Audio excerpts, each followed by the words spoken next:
Oh, yeah. And we're back. My name is Mike. You already know that. But this is episode 27 of the Taproom Podcast. I'm your host. And for this episode, we have, it's a good one, tapping into America, the Ramblin' Redbeard. But like last week's episode, I do have a special, actually, no, say a special friend, but a best friend of mine on the show. Super Mario, Mr. Chains himself on the show. How you doing, buddy? Pretty good, bud. Oh, yeah. Oh, Long-time listener, first-time caller. You sound great. Sound great. It's all good. It's all good. Oh, yeah. It's all gravy, baby. Yeah. Yeah, I hadn't been out here in a while to visit, so I wanted to make sure I can get out here and visit you guys. And I figured since we're here, I've always kind of talked to you about being on the show, and we finally get to do it. Yeah. But like I was saying, I said that tapping into America, the Ramblin' Redbeard. Honestly, awesome dude. Might be the first episode or first interview I did where I actually got a little emotional on the show. I wasn't crying or anything like that, and there's nothing wrong with crying. Not crying, you're crying. Yeah, men cry.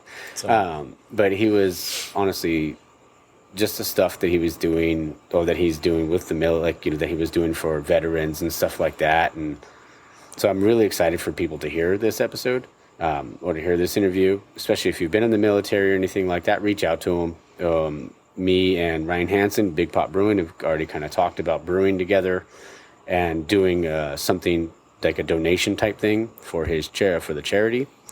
And so it should be really good. But we're going to start off the show like we always do. We're going to crack a brewski, give it a reviewski. This one is from Noble. This is one of their new ones. Kind of reminds me of the can artwork, kind of reminds me like the Big Lebowski, like the dude.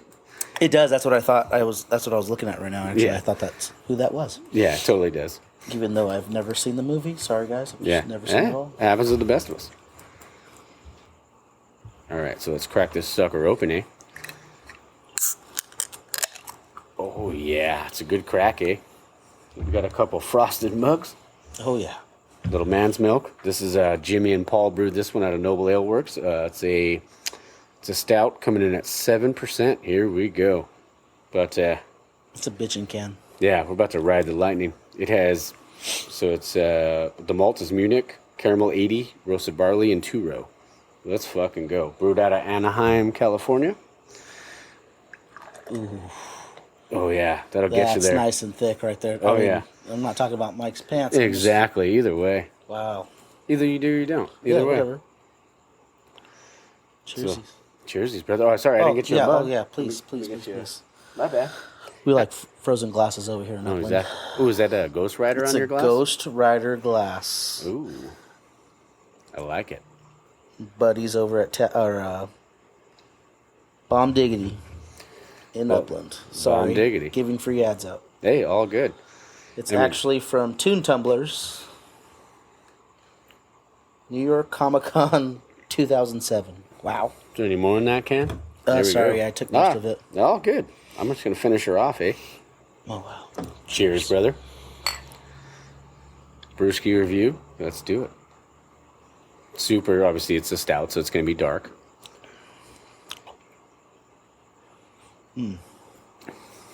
Oh yeah, that'll get you there. Wow, that's not too. It's not super strong or creamy. It's just Yeah, damn. it's good. That's bomb. Yeah. That's good. Yeah, they got good stuff. That's why, people may think I'm a homer for Noble, but Well, I mean, yeah, you kind of went. You've been going back and forth, but they've been there for a while because yeah, I work around that facility, and I would have never thought to go there. I mean, like I've seen it, but would never thought to go and pick something up other than what you've tasted or Yeah. shown. But damn, dude, I might drive to Anaheim next week. there you go. That's good. No, they got some good stuff, man. It's dark like a Guinness, but it's not super thick like Guinness. Like it's. Oh no, it's got a super smooth finish. If you were gonna rate that one 1 to 10, what are you giving it? Dude. For a stout, dude, that's a big fat 10 right there. Boom. Hey, it's your first ever big fat 10. That's my first, popping cherries. Exactly. It was like, it wasn't like all that stuff. Oh, yeah. yeah. It's like prom night. Oh, there you go. Don't tell Lena. Oh, yeah. Let's not talk about let's talk about prom night. Yeah. Oh, man. No, but this is really good.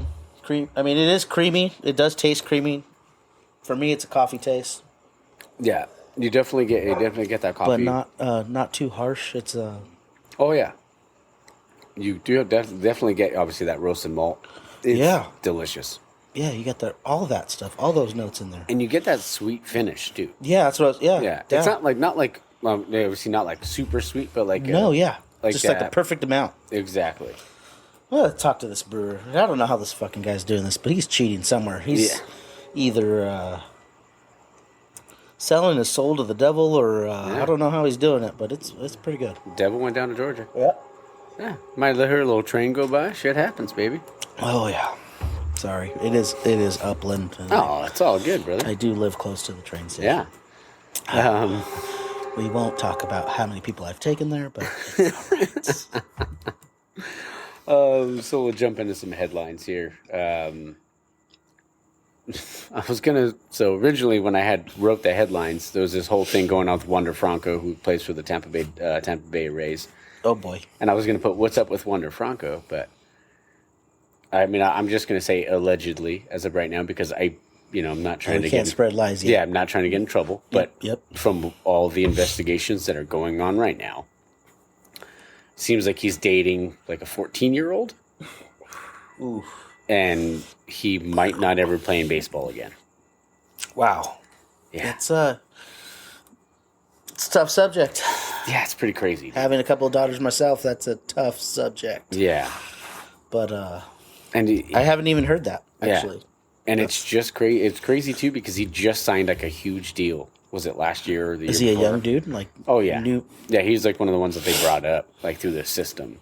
And for something like that to happen, like, from what it seems like, everything that is all true, but, we don't know for a fact yet. The investigation's still ongoing.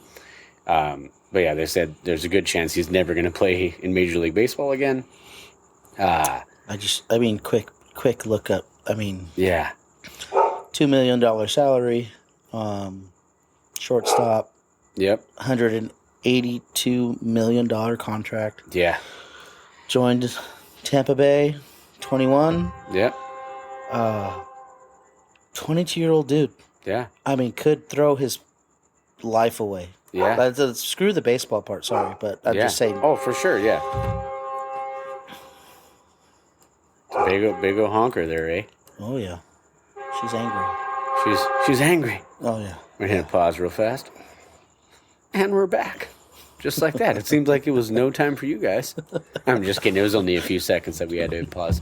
But yeah, that to me, that's insane. Like, to potentially throw your career away. And you got to wonder, too, like, if you're the Tampa Bay Rays, you invested all this money, because it is a business. Oh, yeah. You invested all this money into this player.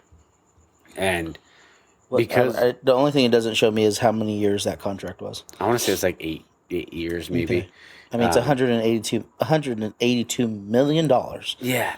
But what's crazy about it is, like, in baseball, most of the time, like, baseball money is all guaranteed. Mm-hmm. So, yeah, you don't have to play. Yeah. Or if you get hurt, it's... So what I'm wondering is if they're going to try to find a way to get out of it. Oh, they have to. And you're out. If it was true, he's going to get sued by the family. Yeah. Possibly, potentially. No doubt. And it's like, man. Wow. Like, yeah.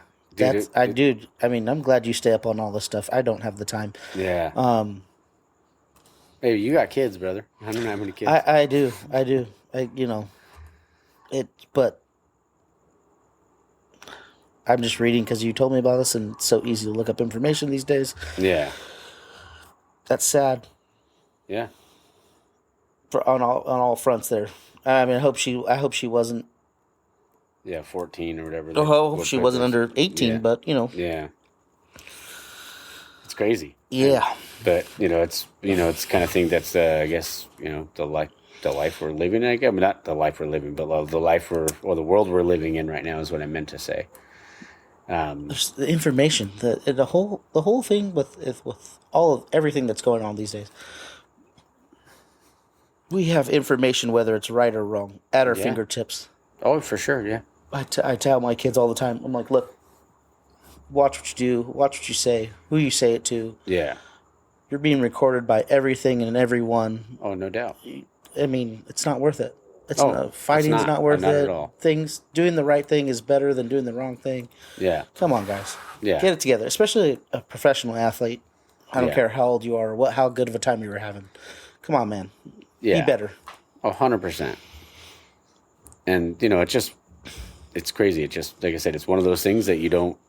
Honestly, I don't ever remember reading anything like that before, or like We seeing didn't have anything the like apps. that before. Even the internet that we had back in the day, I don't think. Oh yeah.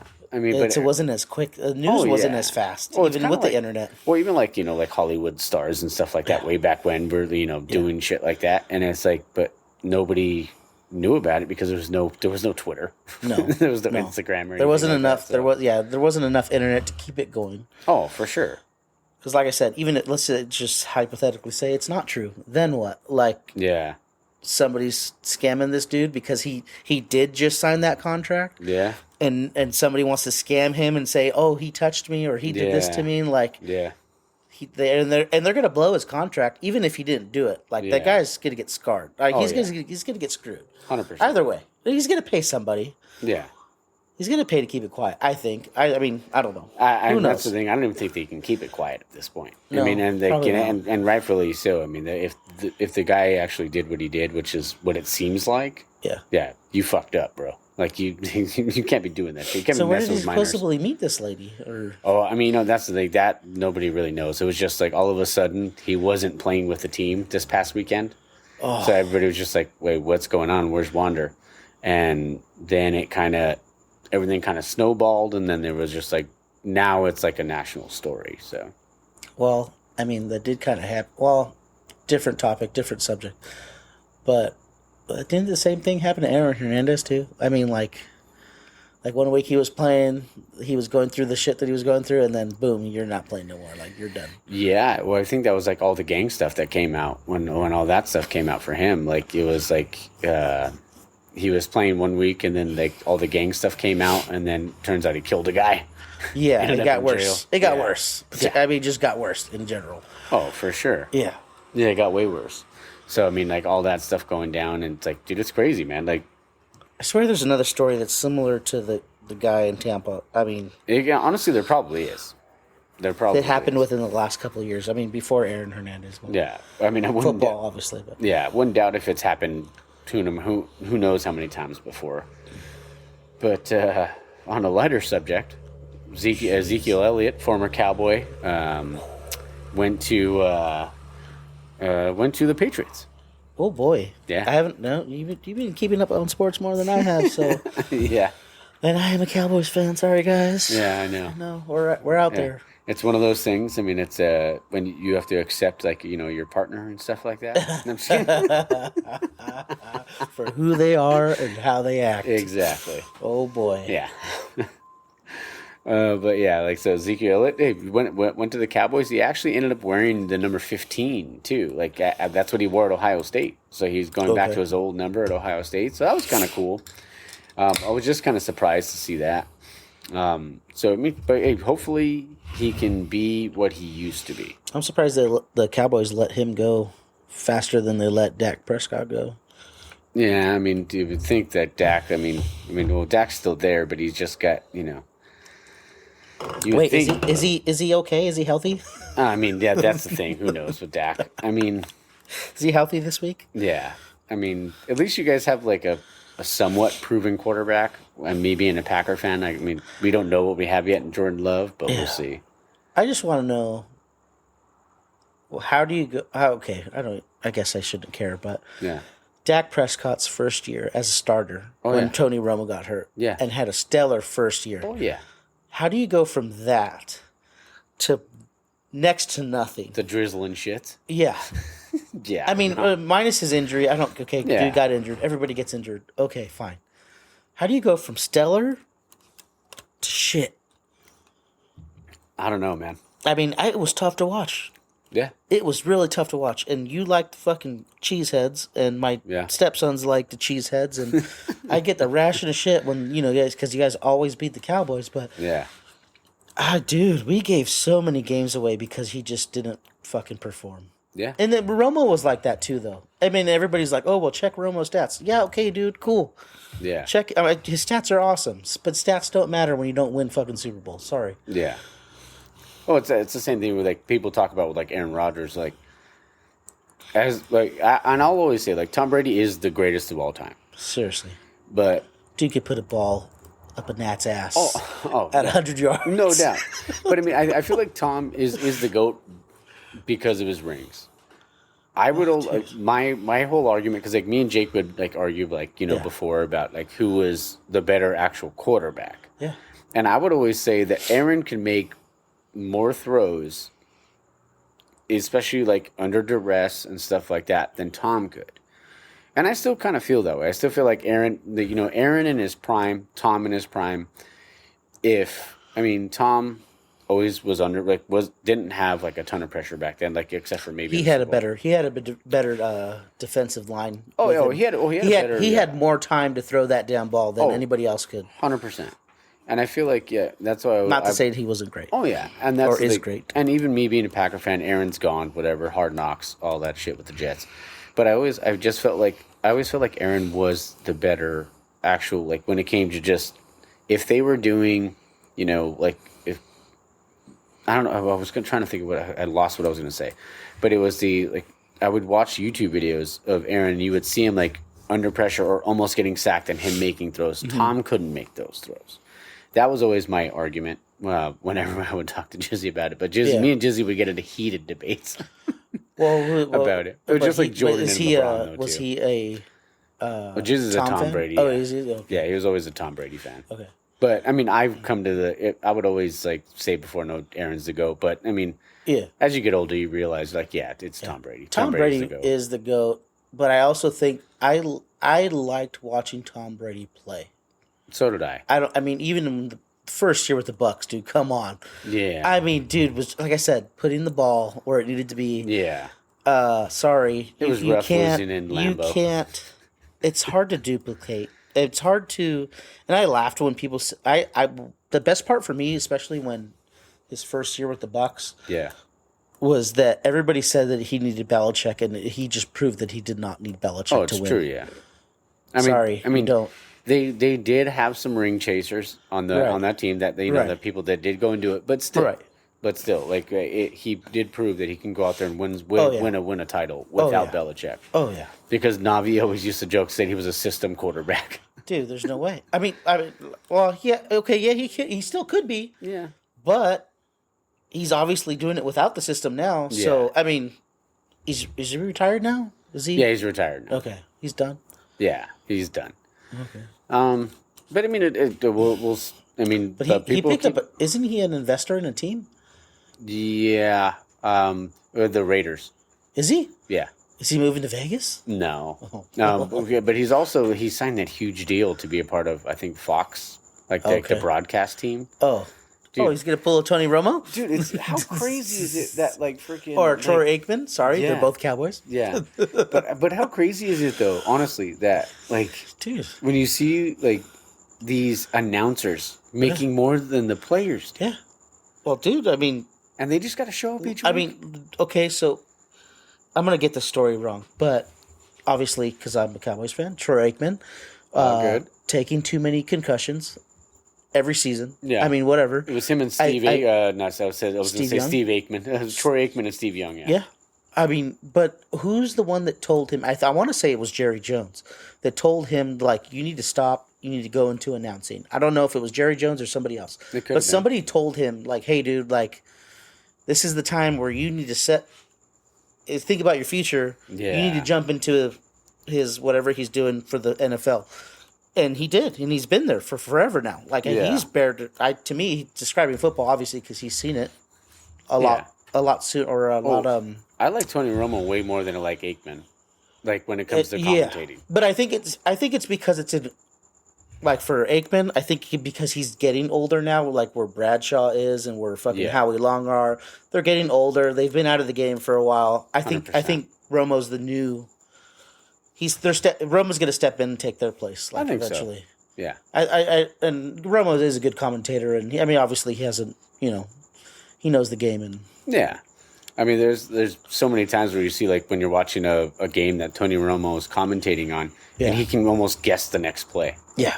Yeah, and that's crazy to me. But he's a good he was a good quarterback, even though I didn't think so. I didn't like. I mean, honestly, I didn't like. I never hated horrible. Tony Romo, but like Tony Romo was also always. I felt like he was like the king of throwing the interception at the worst one possible time. moment. Yeah, giving the Green Bay Packers the football when they could have won the damn game. Yeah, okay. The Green Bay Packers, eh? Go Packers and fudge, go Packers and fudge the Bears. Yeah. Charlie Barons. Shout out to Charlie Barons. Another one this week. Dalvin Cook, freaking longtime running back for the Minnesota Vikings, went to the Jets. So Aaron Rodgers has another weapon. Dude, that'd be hilarious if fucking Rodgers won a Super Bowl with the Jets. Motherfucker. But isn't it crazy though how like hey dude, if you could put these guys together and make a winning team, that's awesome. What I mean to say is like how crazy it is that like Brett left the Packers when Aaron was taking the job, and he went to the Jets, and now Aaron, he did. I thought he went to the Vikings. He went after the Jets. Oh, okay. Yeah, so initially he went to the Jets, and then Aaron became the starting quarterback. Then Aaron goes to the Jets, and now it's Jordan Love. So I mean, it's kind of I don't know. It's crazy. Like, what are the odds of that happening? Like, you go from, like, Hall of Fame quarterback to a future Hall of Fame quarterback, and then, and both of those guys eventually getting traded to the same team. Like, what the fuck are the odds of that? Maybe Favre counseled him and told him to, hey, dude, might as well go this way. Brett Favre. Yeah. Favre. Give me still another good quarterback, but we're gonna make fun of him. I don't care. Oh yeah, always. I mean, I'll always love like Brett. His damn Wrangler commercials. Yeah, and like I'm not trying to get sued by the guy, so I mean, allegedly whatever he did. Oh God, what did he do? I was like some. He was a dick pic guy, huh? Oh yeah, he was. He was a dick pic guy when he was with the Jets. I think he was. Yeah. It's okay. We don't judge here. Hey, we don't kink shame here. Never have, never will. You do you, fam. Yeah, dude. You just don't get in trouble with the damn 14-year-old. God damn it. Keep it in your pants for longer than that. Oh man. Come on, guys. You're making fucking shit tons of money. I know. So we got another beer to do. Sounds good. Let's grab a. Here we go. Yeah, we got a couple more frozen mugs down there. Oh, here we go. Oh, yeah. Shiner Bock. Oh, is this the one I got for Lena that had the candle in it? Oh, yeah, that was. From Stone? Oh, yeah. Oh, yeah. Little stoner, eh? Yep. This one is Strata Showers. Oh, no, sorry. It's not Strata Showers. Southern Cross Showers. Brewed with 100% Southern Cross. It's double dry hop, double IPA. Coming in at... Oh, no, sorry. It's not double IPA. Coming in at 7.9%. Pretty much a double. Let's see here. It's honestly a super cool can because it almost looks like holographic, like the old like Pokemon cards would kind of look. Dude, you went Pokemon? Oh yeah, I totally went Pokemon on it. Dude, I was gonna say like maybe like the old Marvel cards, but all right. Yeah, there you go. Marvel cards work too. Yeah. Hey, you do you, fam. Yeah. Let's crack her open, eh? Oh, that sounded good, eh? And yeah, I'm saying A lot this week. I might have watched Brother Bear the other day. I don't know, man. Brother Bear. Banger. Rick Moranis is in that movie. It's Bob and Doug McKenzie from Strange Brew. What more does a man need? Not much. Yeah. Not much. As long as you have good beer. Exactly. That's one of the things. Smells good. Yeah, one of the things I always love, like, and I always like kind of talk about, like on the show too, is when I'm like talking to brewers or whatever, and just being able to. I love how beer brings people together. Oh shit! I mean, if it's not going to bring you together, Yeah. I don't know what else it's supposed to do. Twinkle, twinkle, baby. Oh, and I love this one. I had this one the other day. I love this beer. I'm not going to give away what my score is going to be, but I love it because it's like really danky. You really get like that piney kind of flavor. It's not overbearing though. Yeah. It's good. Not at It's all. bomb. It's definitely not overbearing, but it has that piney flavor. It's fucking delicious. I'm jumping in here.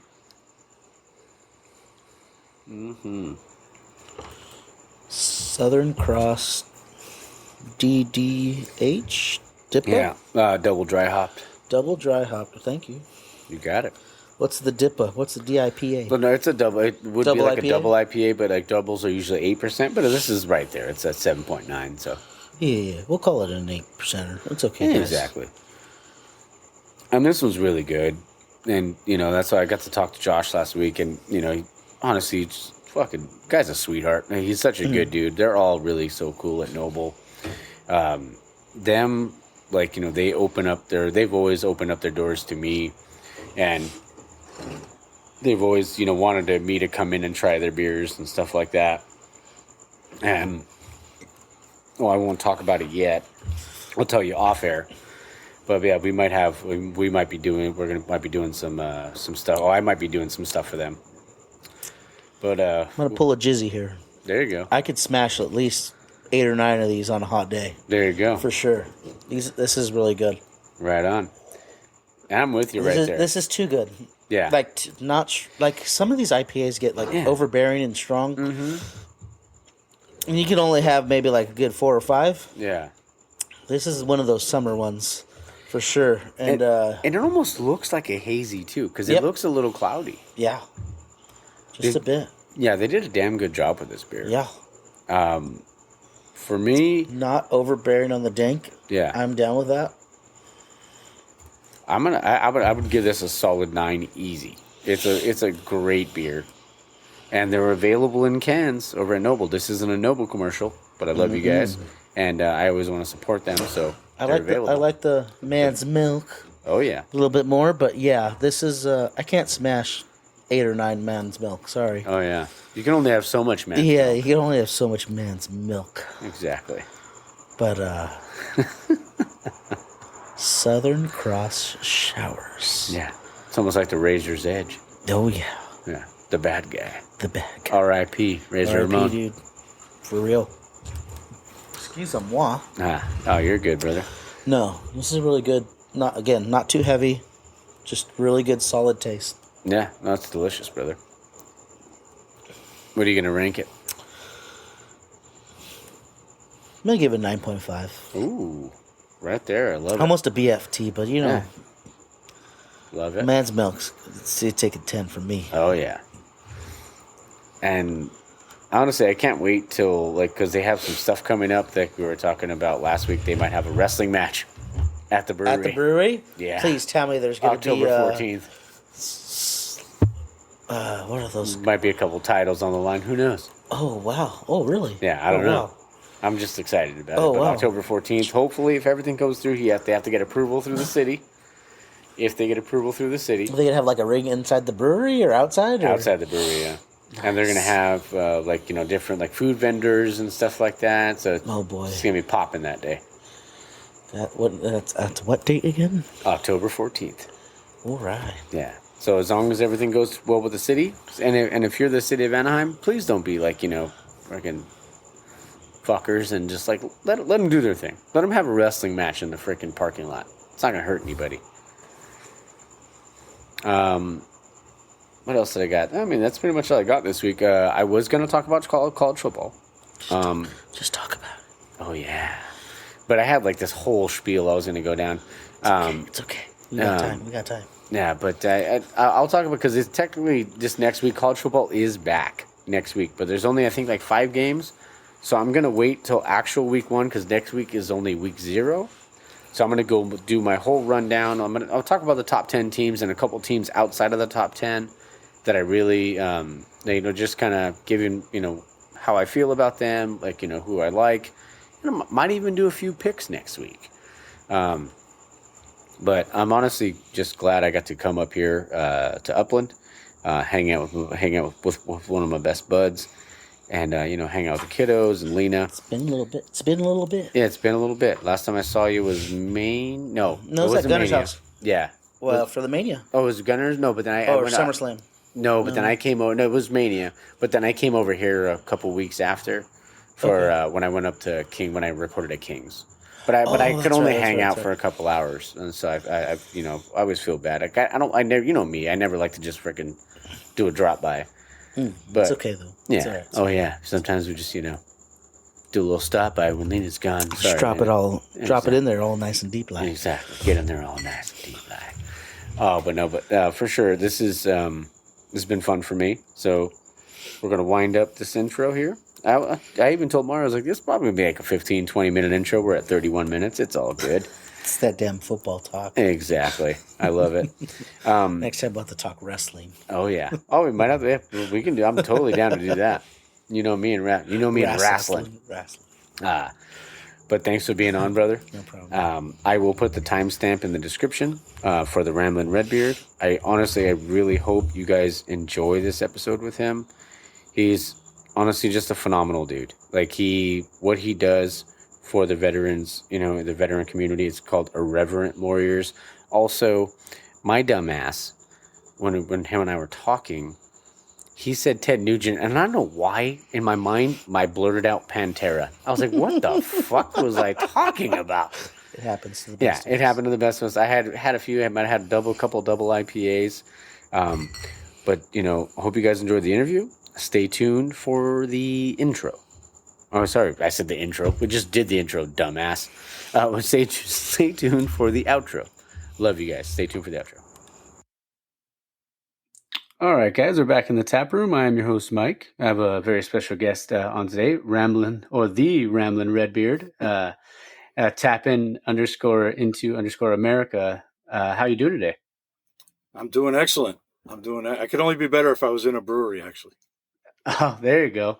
I mean, that's one of the best parts. One of the things I love about this is because to me, it kind of feels like we can have a beer and we're sitting in a brewery and just having a honest to God conversation. Sure. Excellent. All right. Yeah, that's awesome. So let's. We always started off with the brewski. What do you got today? I do. I've got a. This is just a cream ale. This is from 1700 Brewing in Newport awesome. News, Virginia. They were They were my second to last brewery I did on the trip. So awesome. I still got some fresh ones from them. Oh, that's really cool. Yeah, and I can't wait to hear all about your trip. Before we crack these open, I always kind of like to ask, to start it off, what got you into craft beer, or how did that whole journey start? Yeah, so it started. I was in the Navy in the 80s and early 90s, and after I came back from Desert Storm, I got stationed in Maine at Brunswick Naval Air Station, and it was about an hour north of Portland, Maine, and we used to go down into Portland, Maine on our days off, and there's hundreds of bars down there and places, and this place called Gritty McDuff's opened up, and it was a brewery, and we're like, we don't know what that means. And They said, well, we make our own beer. I'm like, oh, that's cool. So it was weird because they didn't even know how to price their beer at first. They're like, yeah, we don't know how to. So we would throw change up onto the tray and they just pour our glasses with the pitchers. It was really, really cool. So that started me off and really got me hooked. And from then after the Navy, I moved back to I'm from the Boston area, and Boston Beer Company, which everybody knows is Sam Adams, had just gotten going. So they would put on beer festivals along with another big group from Boston called Harpoon, which is not as well known as Sam Adams, but probably, I mean, it's big in Boston. So they had beer festivals and tastings and all that. And that was really the big first experience where it really broke into the mainstream type thing. And then I ended up later on in life becoming the general manager of Boston Beer Works in a couple of locations, downtown Boston and Salem, Massachusetts. So not only do I enjoy going to them, I worked for a number of years as running a brewery as well. That's awesome. That's a really cool story too. And you mentioned Maine. I have some family that lived up in Sanford. Okay. Yep. Yes, I know yeah, they exactly were. where it was. Yeah, they're the Searles. The Searles clan is what Okay. they always called them. Nice, nice, nice. Yeah, my dad was from Maine Oh, originally, okay. and it went kind of moved down to Boston to go to college, and we just stayed down in that area. Well, he did, and then I came along. Oh, that's awesome. And how did you like Boston? I love it. Um, I'm a big homer when it comes to Boston sports, and Boston's a great town, a great city, and it's really traditional and it very much history. Like a lot of this journey I did was very like seeing historic places, and I think I got that love for history from just living in Boston and you know living amongst all the history. That's awesome. And I, yeah, because for me, I love, like, one of my favorite things, like, so at least subjects in school was always United States history. Mhm. So anything I could learn or anything like that, I was, and plus my grandpa was in the military. So he was always watching the Army Channel or, like, anything like that, or the History Channel. Yeah, So I just absorbed all that as a kid, and it was awesome. I mean, like, being able to just be able to, like, learn that history, because yeah, you can, like, they would say history repeats itself, but you can, if you really want to, you can learn from past mistakes, oh, and you can grow absolutely. as people, and be able to do that. And what better town, like that, with all that history, with that rich history, than like Boston. Yeah, and with history, the best part is that you learn not only to not make mistakes, but you learn where you came from. You learn, Oh, especially for this sure. country. This country's not that old, and we grew No, and not at became one all. of actually the best country in the world really quick. And it was through innovation and just hard work. And so if you don't learn all that stuff and you just assume, hey, this just came out of nowhere, yeah, you're missing the ball. I mean, there's really a lot of great stuff to learn about this country that I think is being brushed aside right now and maybe not looked at closely. Yeah, definitely. Well, sorry, I couldn't hold it. I had to crack my beer open there. Cheers. Especially after a long day's work. Cheers. And yours is, you said 1700 cream ale, right? Cream ale.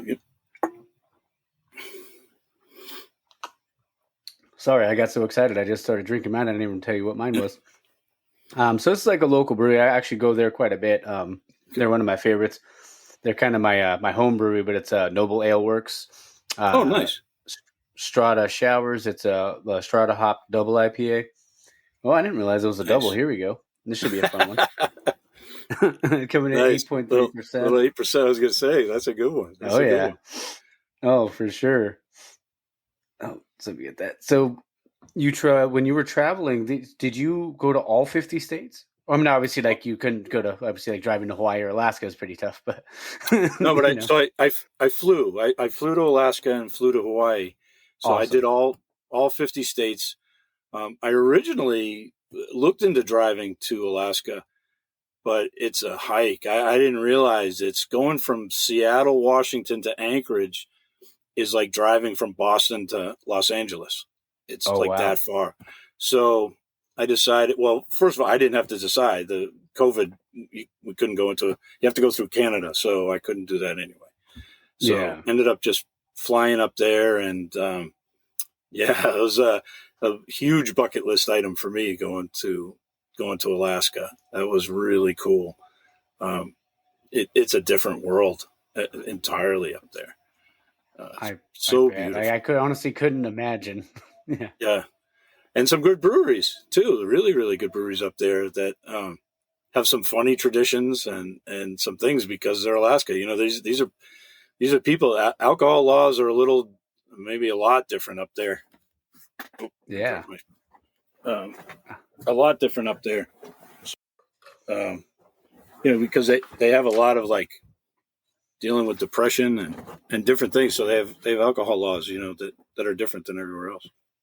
I can imagine. I mean, especially, like, you wouldn't think, like, I always kind of make reference to, there's who has become a buddy of mine now, the head brewer over at Long Beach Beer Lab. He's, family is from Israel, but he's lived out here his whole life, but he's going back to Israel to start his own like craft brewery out there. And Oh, wow. when you think of Israel, you wouldn't really think of something like that. But I mean, when you think Alaska, I mean, you think just wilderness. You wouldn't really think like craft beer along with that too.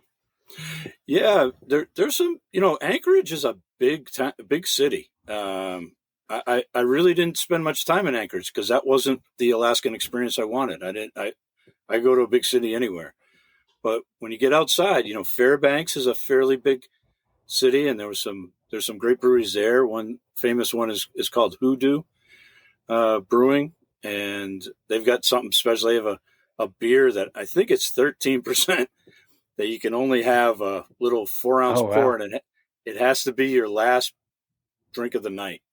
You have to like drink that. And so you're done and gone.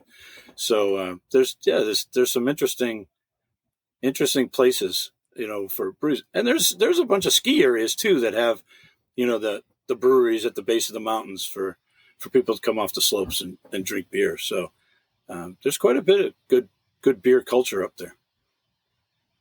That's awesome. Yeah. And you wouldn't really, like I said, you wouldn't really think of that. I know my brother went to Hawaii recently. Oh, was it back in October? Oh, man, I say recently, but it's been almost a year, I guess now. Oh, wow. But yeah, even out there, he said he saw we found quite a few breweries. I can't think of the name of them. When did you travel out to Hawaii, or when did you fly out there? It was a while ago, probably more than a year ago. But I went to the Big Island.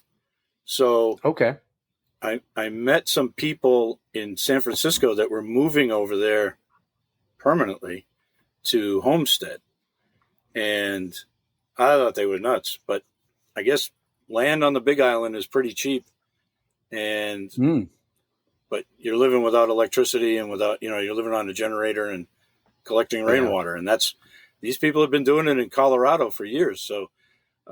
I went and stayed with them, and the Big Island only has 3 breweries. So you've got Kona, which is, very famous. Yeah. And then a smaller one, Hilo, and then another one called Aso. And I thought that's the weirdest name of a brewery, but yeah, and so they're good, but 3 breweries. So that was probably the fewest breweries I went to in any one state. Okay. I mean, that's cool though. I mean, because I have a lot of family that's from Hawaii. Never actually been to a brewery over there though. But I mean, it's so gorgeous. And I like the Big Island too. Because it is like, I would always stay on the Kona side. But it is a lot. I think it has more of a small town feel compared to when you're on Maui and stuff like that. Absolutely. And I think it's, even though it is, touristy and recreational, it's really downplayed. I think people think of the Big Island, they think of the Ironman competition, or they think of smaller places, but they don't think of like big resorts, like you said, like Maui, or big cities like Honolulu. Oh, sure. Definitely. And that's one of the things I loved about it. So what was it like? What made you decide to take this, to honestly to go on this journey, across all the states? It was an evolution. So during COVID, in Boston, we were pretty much shut down. We couldn't go out anywhere. Everything was shut down. So it gave me and some of my buddies had a little beer drinking gang that would meet behind my apartment complex. And we thought we were doing it in because we didn't know when COVID first started, and everybody's like, you can't have large gatherings, and you got to be 6 feet apart, and all this stuff. You didn't know, are the cops going to enforce this or whatever? So anyway, we started this little drinking group. People would bring whatever beer they had or whatever we could get and just hang out. So we were talking about, hey, how many states have you been to? And I thought I had been to a ton, but I had. But I was in sales, so I'd fly into an airport, take a cab to a hotel or whatever, go to a meeting and come home. So people were like, no, that doesn't count. And I used to go by, if I drank a beer in that state, then I've been to that state. Well, the argument then became, well, if you drink a beer in an airport, does it really count? And the more I thought about it, I said no. So then I said, Yeah. listen, I've been all over the world with the Navy, but yet I haven't seen a good portion of my own country. And with everything going on at that time, the election was heating up, the COVID, everything, I really felt that I wanted to get out, see it for myself, and then report on it. Like, be that one little sliver of somebody finding, and I say it, the America that I joined the Navy and fought for and protected, the country I know we are. I wanted to be that little voice that was out there saying, hey, it's not all bad, and we're a great country, and here's some great stories. And then it evolved from, I was going to do it on weekends and just fly out, and then I said, screw it. One day it just hit me, tapping into America. And I had a buddy of mine help design this logo. I got a camper, and I said, I'm going for it. And a lot of people thought I was nuts. And I thought I was nuts a few times, because I knew if I started it, you'd have to kill me to make me stop. So I said, man, this is a huge undertaking. And when I first started it, my plan was to do it in 1 year. And that's why the goal of going to 365 breweries was I originally planned to do it in 1 year. But there's no way. The pace was just way too fast to enjoy it and to see everything. I wouldn't have been able to see or do half the stuff. So it took me 2 years and 4 months instead. But what a 2 years and 4 months it's been. Yeah, I bet. And that's really cool though, because like you said, like if you wanted to do like, one thing a day or something like that, but when you can actually just, even if it's just for 2 days, like you go into a different state or a different city for a couple of days, and you get to kind of take in a little bit more, like you said, trying to find, that America that you love. So, like that to me is awesome. I've always wanted to do something like that. Maybe one day I'll be able to get to, but I've always wanted to, because I'm beer and burgers for me are like, they go hand in hand. So I've always wanted to have the best burger in every state, and the best, and just go to all the different breweries in each state too. So, that to me, that's inspirational for me, man. Like I wanted, that's something I'd really love to do. And I'd love to go to Boston. I've been to Boston a couple times. I've always wanted to go to the Cheers bar.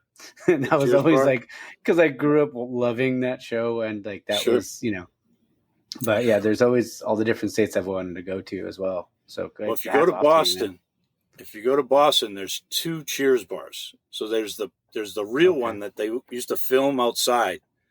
The opening scene, and that's called the Bull and Finch, and it doesn't look anything like the Cheers bar. So what they did, I heard it's super tiny, right? Yeah, it's very, very tiny. And across town, though, at a place called Faneuil Hall, they built one that looks a lot closer to the set of the Cheers. So you got to do both. I feel to get the true feeling of it. Gotcha. Okay, I'll definitely do that. Yeah, because that's always been like, I always wanted, like, I always just loved the logo and I love the sign, and I was like, man, that'd be the coolest thing for the longest time. I want to say the Cheers theme song was my ringtone. That's great. Because I just love that show. But there was a place out there. I think. Oh, go ahead. I was going to say, just a little trivia. Cheers originally was supposed to be a Chicago bar, and the owner was going to be a former Chicago Bears football player. And the guy writing it, his wife got stuck in Boston, and she went to the Bull and Finch, and she called him and said, "You got to do it in Boston and make it a baseball player." And so that changed history for the show, and a little bit of Boston history too. Yeah, so that's a little trivia on Cheers. That's awesome. I didn't know that because I mean, it would have. I mean, not, I don't think it would change the show like 100% completely, but it would have been, that would have been a drastic change, especially like with Sam, like Mayday Malone, being, like a Boston reliever and stuff like that. Yeah. That would have been pretty, yeah, it would have been a pretty drastic change. Yeah. I can't think. So it wasn't going to be, I can't think of the guy that played Sam. He wasn't going to be the actor. It was going to be a guy that actually had a few cameo roles in the series as a Boston sportscaster, but he was going to be, because he was a more bulky guy and Okay. more fit a football player than Sam Malone's actor there. Yeah. Was that the guy that would come in and like, I know he would give Sam shit. Yes. Yes, he was kind of really cocky. Yeah. Yeah. I can picture him, but I can't think of his name. But yeah, same here. Guy. Yeah, sorry I had to go off on a little Cheers tangent there because I loved it, but yeah. Sure. So with the 365 breweries, because I was like thinking of like, going all the different states, like North Dakota, South Dakota, like, or even like Wyoming and stuff like that. What's the craft beer scene like in those states? And the states that you feel like, that not that we feel like, but I mean, that are, obviously like less populated and stuff like that. Thriving. I think the brewery industry is awesome. Booming everywhere. In fact, South Dakota, lots of breweries. There's a brewery in South Dakota that's full to the gills right now, I'm sure. Sturgis Brewing Company, because the motorcycle rally is going on right now. There's a lot of breweries in South Dakota. North Dakota, it's more like Fargo, really heavy brewery scene in Fargo. And then as you head west, like you were saying, the population dwindles, kind of the breweries dwindle, but it's still strong. There's still breweries. There wasn't the only place that other than Hawaii, like I said, that only had 3 breweries, but for the whole state of Hawaii, there's lots. It's just the island I was on had a few. There wasn't many places I had to really stretch to find breweries. I think that's awesome. Only place that I had a little trouble was Nebraska, and it wasn't because Nebraska is light on breweries. It was just the route that I took. I kind of went in the western end, and the eastern end is the more populated and has more breweries, and a lot of them. I just went in the wrong end, but yeah, I think everywhere, and I'll tell you this. One of my favorite breweries, and I'm going to preface this by saying the 365 breweries I feel like are my children now, right? That's awesome. I got to know a lot of the owners, head brewers, regulars. So like to say what my favorite brewery is very tough. Oh, it's a loaded question for sure. It is, especially with 365, because here's the thing. People said, what motivated you after like Brewery 100? What motivated you to go, let's go to another brewery? I go, dude, there's not out of 365. And I've probably been to that many before this trip. I've been doing them since 92. No 2 breweries are alike. So the excitement of what is that next brewery going to bring? What people am I going to meet? What culture am I going to find there? It always kept me going. So after saying that, one of my most memorable was in Nowheresville, Wyoming. And it was in a place called Ten Sleep, Wyoming. And I had heard about this brewery, I think 4 or 5 times on my trip. And I kept looking it up on a map, and I said, how does anybody know about this place? And I met a couple in North Dakota at a brewery that lived 20 miles away from me back in New England. They were from Rhode Island, right on the border. And they were like, yeah, we just went to Ten Sleep Brewing. I said, you went from Rhode Island to the middle of nowhere, Wyoming, to go to a brewery? They said, yeah, wow. You've got to do it. So then I looked at a map, and to get to this brewery, you have to go, if you're coming from the east, you have to go over the Bighorn Mountains, which the lowest point to go over them, the lowest pass, is 10,000 feet, which Oh, wow. scared the heck out of me because I started this trip. I had never pulled a camper before in my life. So it was learn as I go. And I had done some 3,000 foot passes, 4,000 foot passes that coming down the other side were tricky and scared me. So I'm like, I bet 10,000 I can. feet. And I said, for one brewery, I'm gonna scare myself to death, and who knows? And I went back and forth, and I went to a brewery in Casper, Wyoming, which is on the eastern side of the Bighorn Mountains. And I was talking to the owner, and there's a firefighter next to me on one side, a policeman on the other side. And I said, yeah, I may chicken out. And I won't use the language they used, but they made me not chicken out. And I'm so happy. So the mountain pass was tricky, and coming down was crazy, but it was so beautiful. You come down into this canyon, and I ended up actually stopping. There was what I found out to be a veteran on the side of one of the roads that was having car trouble, and I gave him my toolbox and kept going. But once I got down there, so Ten Sleep is named after, there was 4 Indian tribes that needed to meet every once in a while. And so they picked a place that was exactly 10 sleeps away for everybody. So that's how they told distance, was however far they could travel in a day was 1 sleep, and so on and so forth. So this place was 10 sleeps away. So the town has 220 people. So I'm like, how does a town of 220 people support a brewery? Yeah. And why is it the only brewery that people are telling me I need to go to?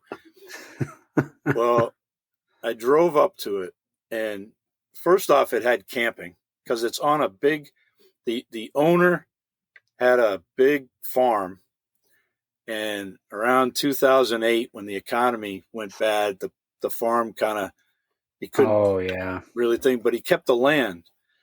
And he had been researching and hearing all of this stuff about breweries. And he says, let's go for it. And he got a guy to help him out that had opened a brewery in Jackson come up. And they just built a new barn. And that's that's where they brew their beer in their tap room. But it sits in front of this big, beautiful Red Rock Butte. And like I said, it's on all this land. That's awesome. And then they have an old, I'm going to say 40s flatbed truck that they've reinforced the flatbed, and they use it as a music stage for live music. And they do a singer's, and the place is like, it's so beautiful. Then I could camp there, which was great because I was going to spend 1 day there. I spent 4. And awesome. They open at 10 in the morning and close whenever. So there was nights at awesome. midnight or 1 in the morning. Usually it was just us people camping there left. And then the bartender would shut down, and we'd grab some to-go beers and sit around a fire, and a guy had a guitar, and we'd just keep going. And then we'd get a few hours sleep and do it all over again the next day. But the funny part is, the first day I got there, I sat down to watch the band, and this guy sits next to me, and he's asking me questions, and I told him what I was doing. He goes, how'd you find this place? I said, that's a good question, because there's a lot of people that found this place that told me about it. He's like, that many people told you? And I said, yeah. And he goes, well, hi. And he introduced himself as Justin is one of the owners. So it's a father and 2 sons that run the place. And he says, yeah, I don't know how anybody would know about this place outside of this area because we don't advertise. I'm like, dude, whatever you're doing, just keep doing it, because People are digging it. And now look, I'm on a podcast a year and probably almost 2 years later talking about the place. So they're Yeah. definitely doing, and they have an IPA there called Speed Goat that, they're making good beer too. It's not just their location or their, the who they are. It's, they make good beer too. And it's just a really, really cool place to hang out. And That's awesome. I'm gonna have to. I'm assuming they're on Instagram. yeah, oh, Or yeah, no? yeah. They're on all Okay. now they are. Like, it was hard finding them. It was funny. They had a Facebook page and a small website, but they're growing, and they're doing this. When I was there, I just missed it. It was the second annual singer-songwriter competition.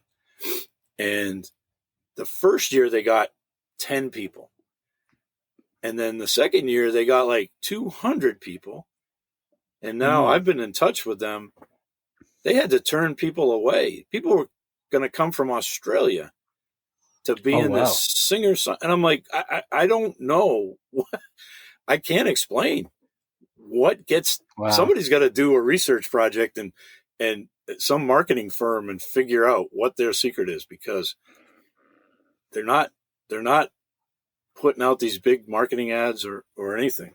So, but it's who they are, and word of mouth is the best advertisement, especially in this industry where, look, we're talking about them. I'm on many craft beer Instagram groups and Facebook groups. I talk about them there. So it's like, if you do a good job, I think that's really the key to success. Is you do a good job, people are going to talk about it. Oh, for sure. I mean, and that's like one of the things about craft beer that I love is because there is, I feel like there's a lot of collaboration, but there's also like when somebody has a beer that's, just phenomenal. Yep. People will they'll find out a way, like, they'll find out about that beer and they'll find a way to get to that brewery. Yeah. So I worked Because, at go ahead. I worked at a restaurant that we had 44 beers on tap, and we formed a big alliance with the Maine Brewing Company, and they had a beer called Lunch that when it came out, it was top 3, and Untapped. Wow. And it was hard to get because they're a small brewery, and I had a good relationship with them. I was kind of the beer buyer, and people drove 5, 6, 7 hours to drink this beer. It's wow. Nuts. Oh, I know, especially with like this, like the limited can releases and all this sort of stuff, and even when they do like small batches, and they're like, oh well, we only have 3 kegs of it, so if you want it, you better get down here. Yeah, that stuff draws people in so much. Yeah, well, I'm a different type. It's funny. I love beer. I don't really go searching after the best beer. My breweries, I rank more the vibe. I'm into breweries for the vibe and the people, the customer service. Just to me, a brewery is like the tavern of the old days, the 1800s. And so that one. Yeah, so I would rather. I came up with a sad. I'd rather drink okay beer with great people than great beer with crappy people. I'm with you. Right? Vibe to me. So I chase the vibe, and I'll chase a good beer. Especially in New England here, we've got some good ones that they do those limited releases. We had Trillium and Treehouse. Treehouse, and that's the dream right there. Yeah, I'm not going to speak. I always speak positive, so I won't say anything. That's just not my thing. Oh, all good. Yeah. No, I totally get it, because I know it's tough to. I had a buddy that went out there.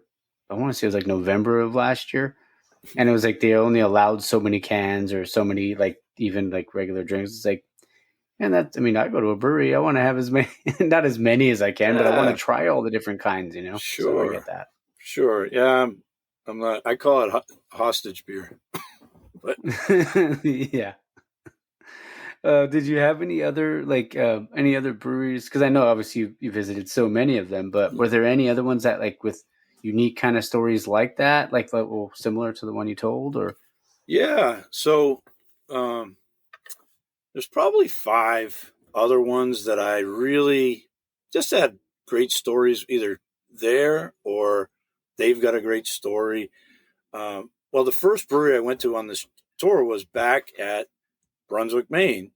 The Naval Air Station is gone now, and it's all privatized. The airstrip is still there. It's all private.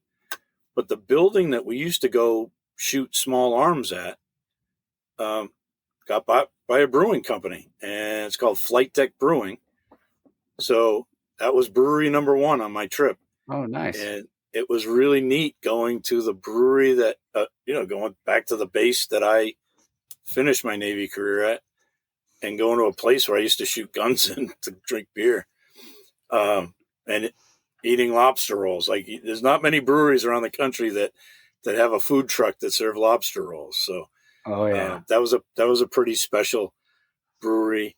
The second one was in Vermont, and it's funny. Vermont is really, people think is just a hot spot for breweries, and it really is. The Alchemist, you've got some amazing breweries, but they're all in northern Vermont. But there's a small brewery called Farm Road Brewing that's kind of in the southwest corner.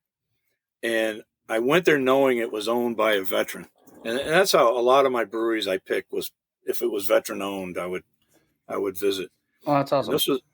This was owned by a veteran. And I get there and he hears me telling the story to the bartender, and he comes over and the owner introduces himself. His name's Seth Barrows. And yeah, I'm the owner. He goes, actually, I'm a veteran as of today. I'm like, what? He goes, yeah, I retired yesterday after 30 years. So, wow. And we got talking, and I'm big into beer names. I'm goofy. Beer names and beer art. I'm goofy about. Oh, yeah, same. And I pretty much all of his beer names were self-explanatory. They either had something to do with aviation or Navy. He was a Navy pilot, and something like that, or the local area. But then he had one 767, and I said, what's behind that? And he got very emotional, and I asked him real quick. I said, can I film you telling this story? He says, yeah, give me a minute to get my head together. Anyway, it was a guy that he was in the Navy with, and then later the Air National Guard with forever, had a son who it was almost like his son. Like, they hung out at their house as much as the other. And he was at 14 was a professional motorcycle racer. And he was at a race down in Florida and was in a practice race and a practice run and wrecked and got killed. And his race number was 767. So that's the name of the beer. Well, if you notice, this is weird. My Gmail account, right, is my name at 767. I had that for years. And I was like, whoa, that's a little freaky. But anyway, so when my camper, I put all the brewery stickers down the side of the camper, and next to his sticker for Farm Road Brewing, I wrote with a Sharpie 767, and I took a picture, and I sent it back to him, and I said, could you pass this along? The kid's name was Connor. Can you pass this along to Connor's family that he's going to be with me for this whole trip? And the parents just got goofy about it and loved it. And I was like, hey, if I can do something positive, that's really cool. And 767, Connor was a redhead. So it was an Irish red beer, which is my favorite style. I like ambers and red beers. So, so that was a very special brewery with a very special story just around one beer.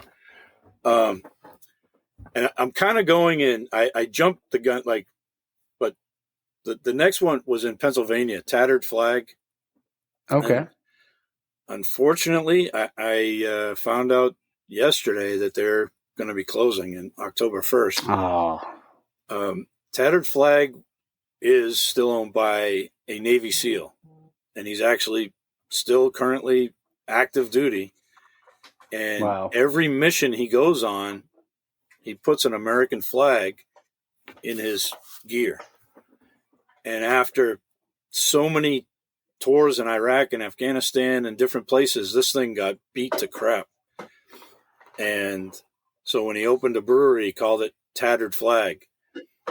Wow. And the actual flag That's hangs cool.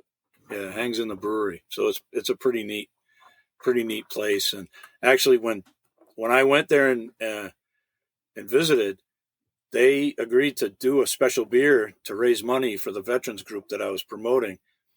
And he wasn't even there because he was off on some secret mission somewhere, doing Navy SEAL stuff. So that was a really special place. And that they had a small little tap room in Gettysburg. So like the history there was incredible surrounding that. Wow, I can imagine. Yeah. The next one was a weird one. Textile Brewing in Dyersville, Iowa. So I don't know if you're familiar with the movie Field of Dreams, but love Field of Dreams. Big baseball fan.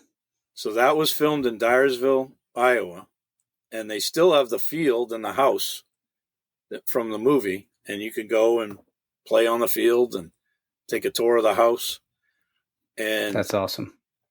I kind of changed a little bit of my trip to end up in Dyersville around 2 years ago now, to be there for the first Field of Dreams Major League Baseball game. Oh, and must have been awesome. The town, you can imagine, the town has 3,000 people, and Major League Baseball Network, ESPN, everybody broadcast for a week there. And Textile Brewing is the only brewery for miles. And I went in there and hung out. I got to be pretty good friends with the owner, Tom. I kind of robbed the spotlight on him a little bit. A news crew came in to interview him.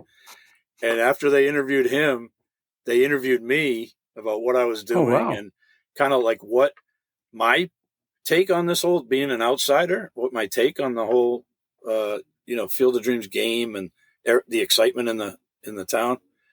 And so they showed, like, the next morning, they showed like a little bit of Tom and then a lot of me. So when I say, "Hey, Tom, I didn't mean to steal your spot. I'm sorry."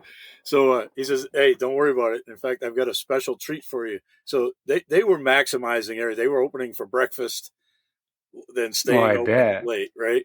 This is going to be the most people they were ever going to have in their life. So he says, "Come back tonight. I'll have a special treat for you." So I'm there, and he goes, "You're a big fan of the movie, right?" And I said, "It's my top 5, definitely, movies." He says, "All right." So the place was packed, and he comes over to me. He says, "Look who's walking through the door." And I look, and it's the actor that played Kevin Costner's dad at the end of the movie. His name's Dwyer Brown, and he played John Kinsella.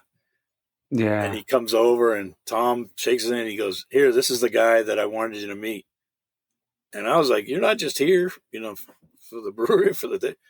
He goes, "No, Tom and I go way back." So Dwyer Brown has bought a house in the area, and he's there a lot. So anyway, one of the cool things on the trip, I sat down and talked to him for like an hour. That's awesome. Just about that role. So that was really cool. And then getting caught up in the excitement, I kept looking on StubHub and everything for tickets, and they were going for $5,000, $6,000, $7,000. That's crazy. And I'm like, I had a price point that I wouldn't go, that the ticket had to come down to, and it did. And I ended up buying a ticket and going to the game, and it was awesome. By far the best baseball game I've ever been to in my life. There was no music. There was no. It was like very reverent, and they had Korn in the outfield, and Kevin Costner walked through it and gave a speech, and it was so amazing. So that was just one little side thing that I got to do, on this trip, and memory of a lifetime for sure. That's awesome. I mean, because I love that movie, and I remember watching that on on TV, like when the game happened. Sorry, I'm gonna crack a beer here. Um, but watching that game and thinking, just like, man, like how awesome would it be to see something like that, or to be able to see that, especially being such a big fan of the movie as a kid. Mhm.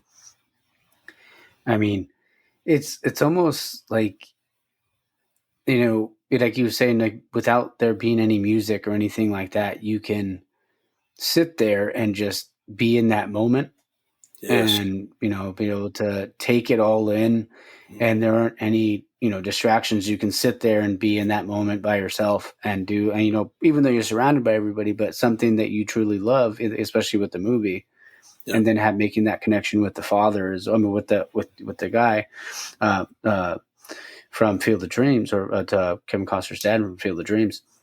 That's just that's such a cool, that's a kick-ass story, man. That's Oh, really cool, and I'm so glad you got to tell me that.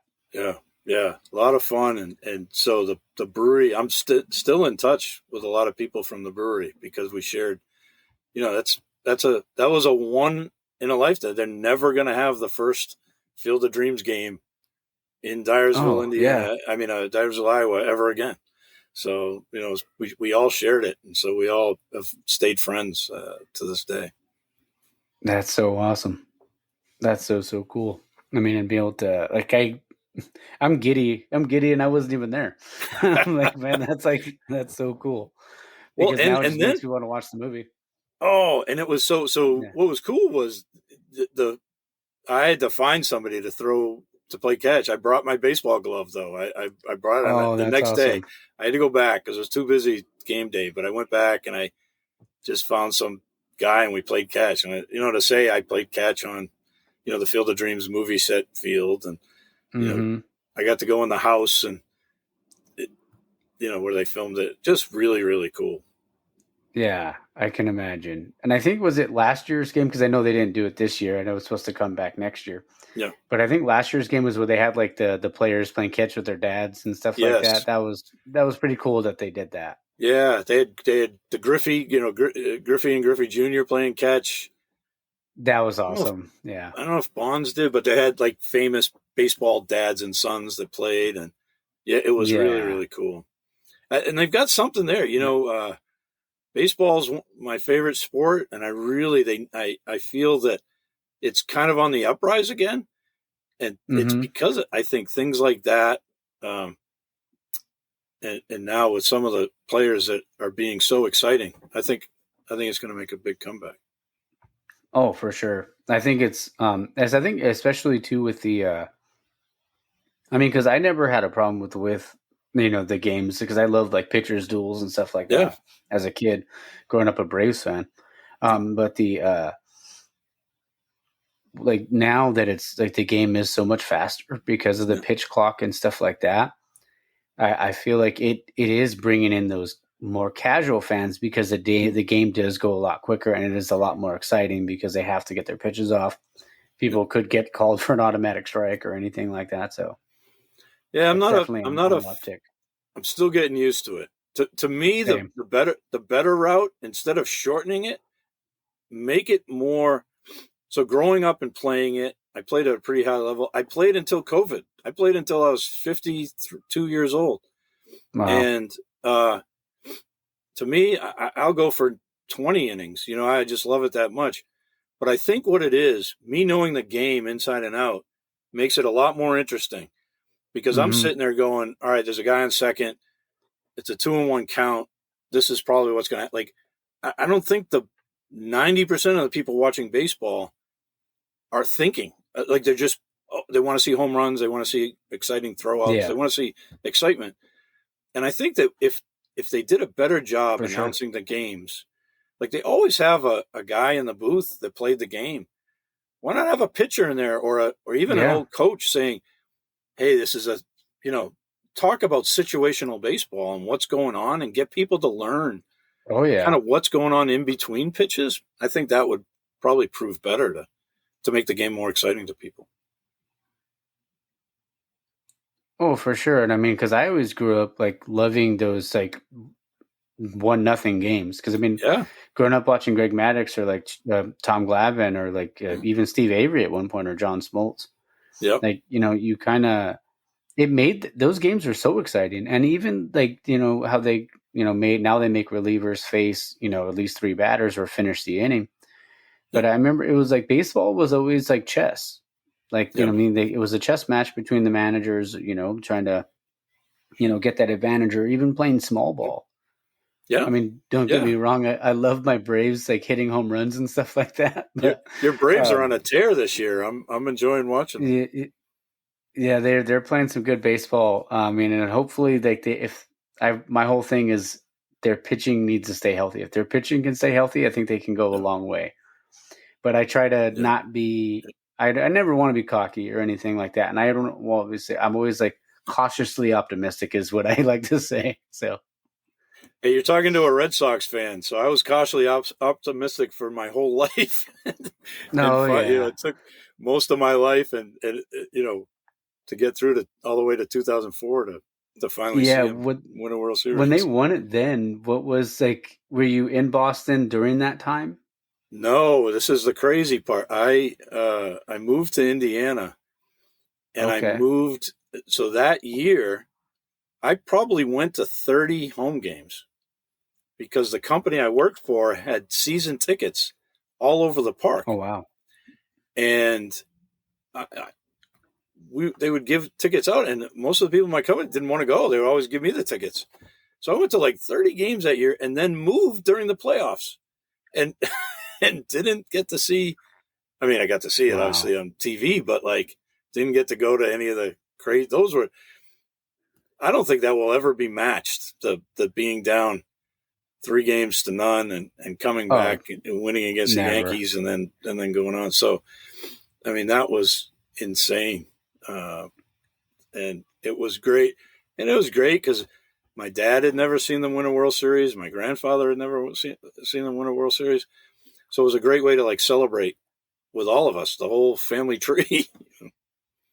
Oh, for sure. And that's like one thing, like people can say like sports isn't like romantic or anything like that. But when you think of something like that, when you think of like what you just said, like somebody's grandpa, somebody's dad, and somebody's son had never seen that team win the whole thing, win the whole enchilada, to quote John Candy.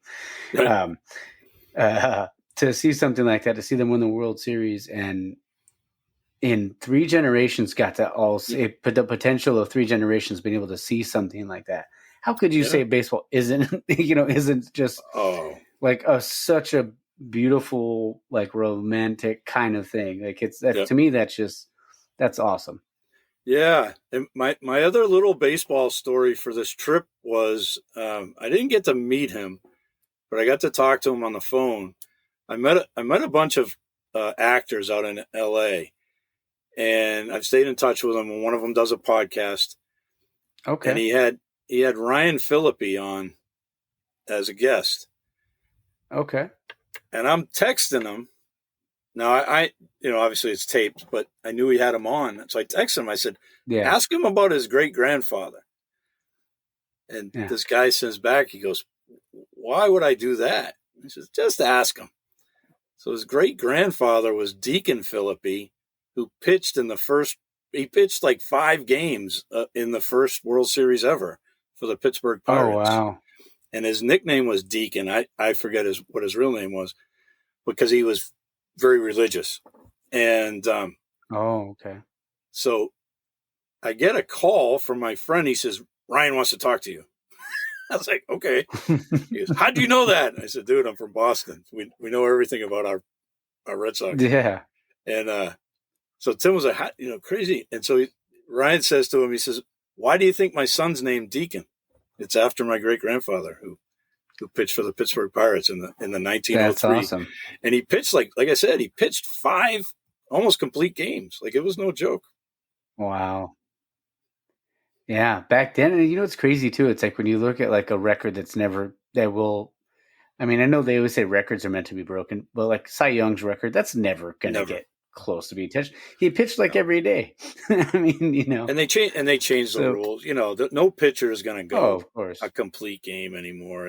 It's Mhm. too bad too, because I don't know if you're being a baseball fan, if you watched that Nolan Ryan Netflix special that just came out, but Oh, I've heard it's great. I haven't had a chance to see it yet, though. Phenomenal. And he's like, you know why I was a great pitcher and why I threw the ball so hard?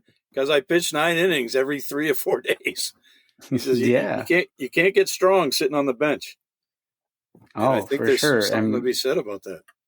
Yeah, and even like I feel like even going back to what do you want to call it, like the like early to mid '90s, late '90s. Like, I mean, I got to see Maddox throw like 84 pitch complete games, Yeah. but that's just something you don't see anymore. Now it's all about analytics, and it's like, how is he if he gets through 5 innings, he threw 120. And it's like what happened? I mean, people don't paint their corners anymore. Like everything's just all about the strikeout and everything. So, well, I think in fairness to pitchers too, I totally believe the ball gets juiced more and more every year. They want home runs. Oh yeah.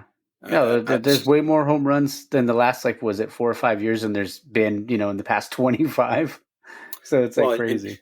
And you watch some of these home runs. As a pitcher, I'd lose my mind. They're flip of the bat home runs. They're barely making contact and they're going out of the park. I'm like, oh God, I wouldn't be able to hold my shit together if I was a pitcher in the Major League Baseball now. I know. Stacked against you. So crazy. But I did want you, if you could, talk about your charity, like the foundation. We kind of talked about the Irreverent Warriors. Obviously, because the military means a lot to me. My father being in the military, my brother-in-law, my grandpas on both sides were in the military. So I think it's really awesome what you guys are doing. So if you can kind of get into that and talk to us about that, tell us all about it. Yeah. So the group is called Irreverent Warriors. And I'm not really even a part of it. I promote it. I've been promoting it for the whole trip. I partnered with them to put the name on my shirts, and I was selling the shirts through the whole trip to raise money. All the proceeds went to Irreverent Warriors, and the mission statement is bringing veterans together through humor and camaraderie to help with mental health, to improve mental health, and to stop veteran suicide. Yeah. And something that I've learned over the years now is veteran suicide and PTSD. It's not just guys and girls that went over there and saw crazy things happen. You can just lose when you lose community and lose sense of purpose. It can bring you down, way down. And they say that the veteran suicide rate is that high because it's when you're in the military, you're in a group and everybody's got your back, and you're in a tight community, and you get out and people don't know what you're talking about because you talk in acronyms, right? I'm sure your family, right? They talk in a lot of acronyms. Yeah. They talk about stuff that people don't understand. And there's that loneliness, and a lot of times it's, when you're in, everything's a little irreverent, right? We do a lot of things. I'm a sailor. I've had a sailor's mouth my whole life. So it's sometimes hard for people to fit into society when they get out. So what Irreverent Warriors does is, first of all, they don't collect dues or membership fees or anything. You just join on a Facebook page or many Facebook pages, and they put on hikes around the country, and they're called Silkies hikes. And they're not necessarily hikes up a mountain like healthy hikes. They're called Silkies hikes because in boot camp, you're issued these things called Silkies or Ranger panties or whatever you want to call them. Yeah. But they're these very thin, small running shorts that should not be worn in public. Especially a guy my age should not be running around public with these Silkies on. So we all put them on and we march. Now it's the average is about 9 miles. When it first started, it was 13 because everything was a denomination of the number 22 because 22 veterans killed themselves every day. So it used to be 22 kilometers. You used to put you have a pack on with 22 kilograms, I believe, of weight. And it just happened. I think that's what a 12 pack weighs. But so Yeah.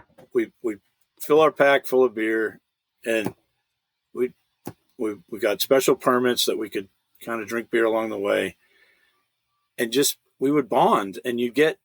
I remember the first Silky's hike I went on in Boston. It was like 300, 400 people, all acting goofy in these stupid shorts and bonding because you're vulnerable when you're wearing these shorts. Of course, yeah. And everybody and a community was formed, and then these hikes grew, and there's 108 of them now around the country, and wow.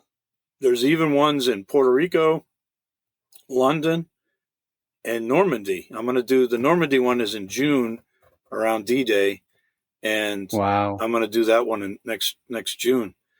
So the organization is phenomenal in that it's just I've seen miracles happen. I've seen people that say, listen, I was ready to check out, and you guys came along. I was ready to, end it. I was lost. I lost my whole family. I lost it, whatever, 100 stories or more. So I was sold on it. So I knew going around the country, I would have some sort of platform, even if it was, hey, I'm going to 365 breweries. If I hand out a couple of business cards for Irreverent Warriors in each brewery, maybe it will get into the hands of somebody that needs it. And I talked about it. Like I said, it's on my shirt. And then, so spreading the word was part one of what I was doing with this group. And then part two was, I'm an older guy. I'm a Desert Storm veteran. Lots of people helped me when I needed it, back when I was young. Now I'm older. I have a lot, better means, and now it's my turn. So there was a bunch of chances, and I truly believe that kind of God pushed me in a path to be put in these opportunities to help veterans. And it went from kind of like I said, the Facebook page is very active. Everybody stays in contact and talks and things. And I'd known about this guy, and he was a really good guitar player.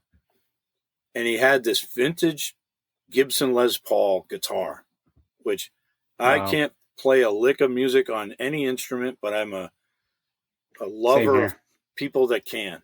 And this guitar was this guy's life, and it was his therapy. Everybody kind of uses something for their therapy that gives them purpose.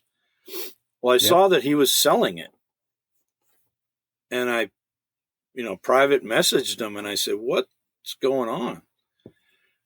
And he says, "Well, I'm being told that if I don't get a better apartment, that I can't have my kids come visit me." And he says, "I don't have the money to, for a down payment for the apartment." So I said, "All right, I'll buy the guitar." He's like, "You don't play the guitar." I said, "No, but that's a kick-ass guitar, and I'd love to own it." And he wanted $1,000, and I said, "Well, what's it going to cost, to get you set up?" And he says, "Well, probably double that." I said, "All right, I'll buy the guitar for $2,000. He says, "Are you crazy?" I said, "No." So I sent him the money, and he says, "Where do you want me to ship it?" I said, "I don't know. I'll eventually end up where you're at, but you hold on to it for now." And that was 2 years ago, and I have absolutely no intention of ever finding him and finding that guitar because that's his, his therapy, right? And I can always make more money, right? The money thing. So there was that. The second great story I feel I was putting it was another guy online saying he was in Florida getting treatment at a VA hospital for traumatic brain injury he suffered over in, I believe, Afghanistan, but over in one of the conflicts, and that Wow. he needed to stay there for another week, but he had ran out of money to stay in a hotel. And so I called him up and I said, "Listen, I'll pick up the tab for a week, as long and I vetted him out. I don't just throw him like I made sure he was on the up and up, and he was, Yeah. and he was able to get the treatment that he needed, and it went home, and his life. I probably talk to him once a week now, and his life is amazing. He just started a small business on the side, and it's great to see that he took that help and did something. And now he's very active in Irreverent Warriors, helping other people. And that's, if I'm going to help somebody and it ripple effects, all the more better. Like, that's just, to me, Yeah. the thing. But the one that really, when I first started this trip, and I said, if I can help one veteran, the old cliche saying, Yeah. it'll make the trip worthwhile. And there was a veteran that I went, so I did one of these hikes, and I'm going to not say where to protect this guy's, identity. No But problem. these hikes kick my ass. It's a lot of drinking. It's a lot of, Yeah. listen, the drinking isn't the big part of it. I don't want to think that this is just a big booze fest, because it's not. But, you do a meet and greet party the night before. I drink during the hike, and 9 miles for me is a lot now, wearing a pack. And then there's an after party. So Sunday, I'm usually just toast. But I was in this town, in the city, that I had a lot of things going on that I wanted to see. So I went to brunch at this place that was famous for Bloody Marys to kind of get a kickstart. And there you go. the next stop was going to be this brewery that I had circled early in the trip, and it was a baseball themed brewery. So I was going to go there next. Well, this other place that I wanted to go to, I found out through my server, was going to be closing early. So I rearranged my entire day. I end up at the brewery almost at closing time. Nobody there except the bartender and one young guy down the end of the bar. And I was just pooped. And I remember saying to myself, I really hope this guy doesn't talk to me. Plain as day. I said, I hope, because I'm spent. Yeah, you're burnt out. Yeah. So I had this shirt on, which I wear to all the breweries.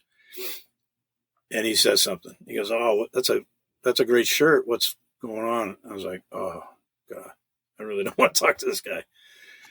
Yeah. So he comes down and sits next to me, and we get talking. And he says, "Tell me about this Irreverent Warriors." And I started talking, and his face just completely changed. And he says, "Is it for all veterans?" And I was like, I only know one type of veteran. I don't know what, And he says, "What about veterans in trouble?" And I said, "It's especially for veterans in trouble." And he lost it, and he just started crying.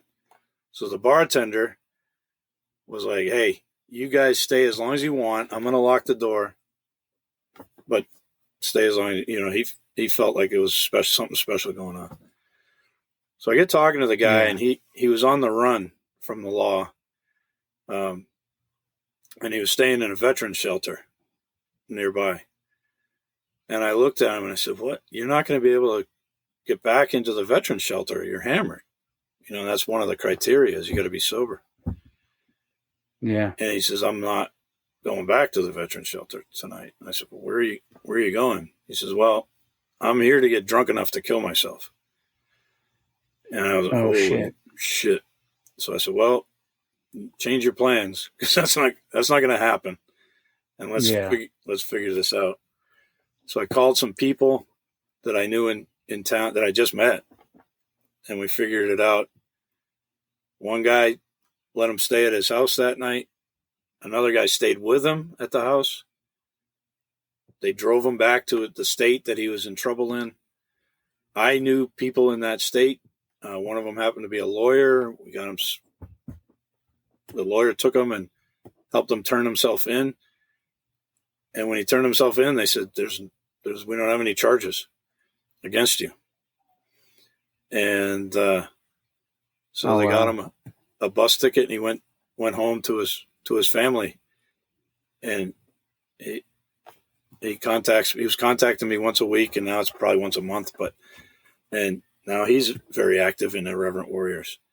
So God put me in that brewery at that time on purpose, and it worked out.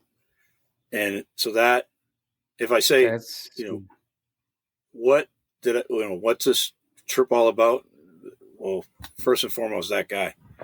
Like if I had to do this whole trip and the whole trip sucked, which it didn't, obviously, but it saved that guy's life, I'd do it two more times.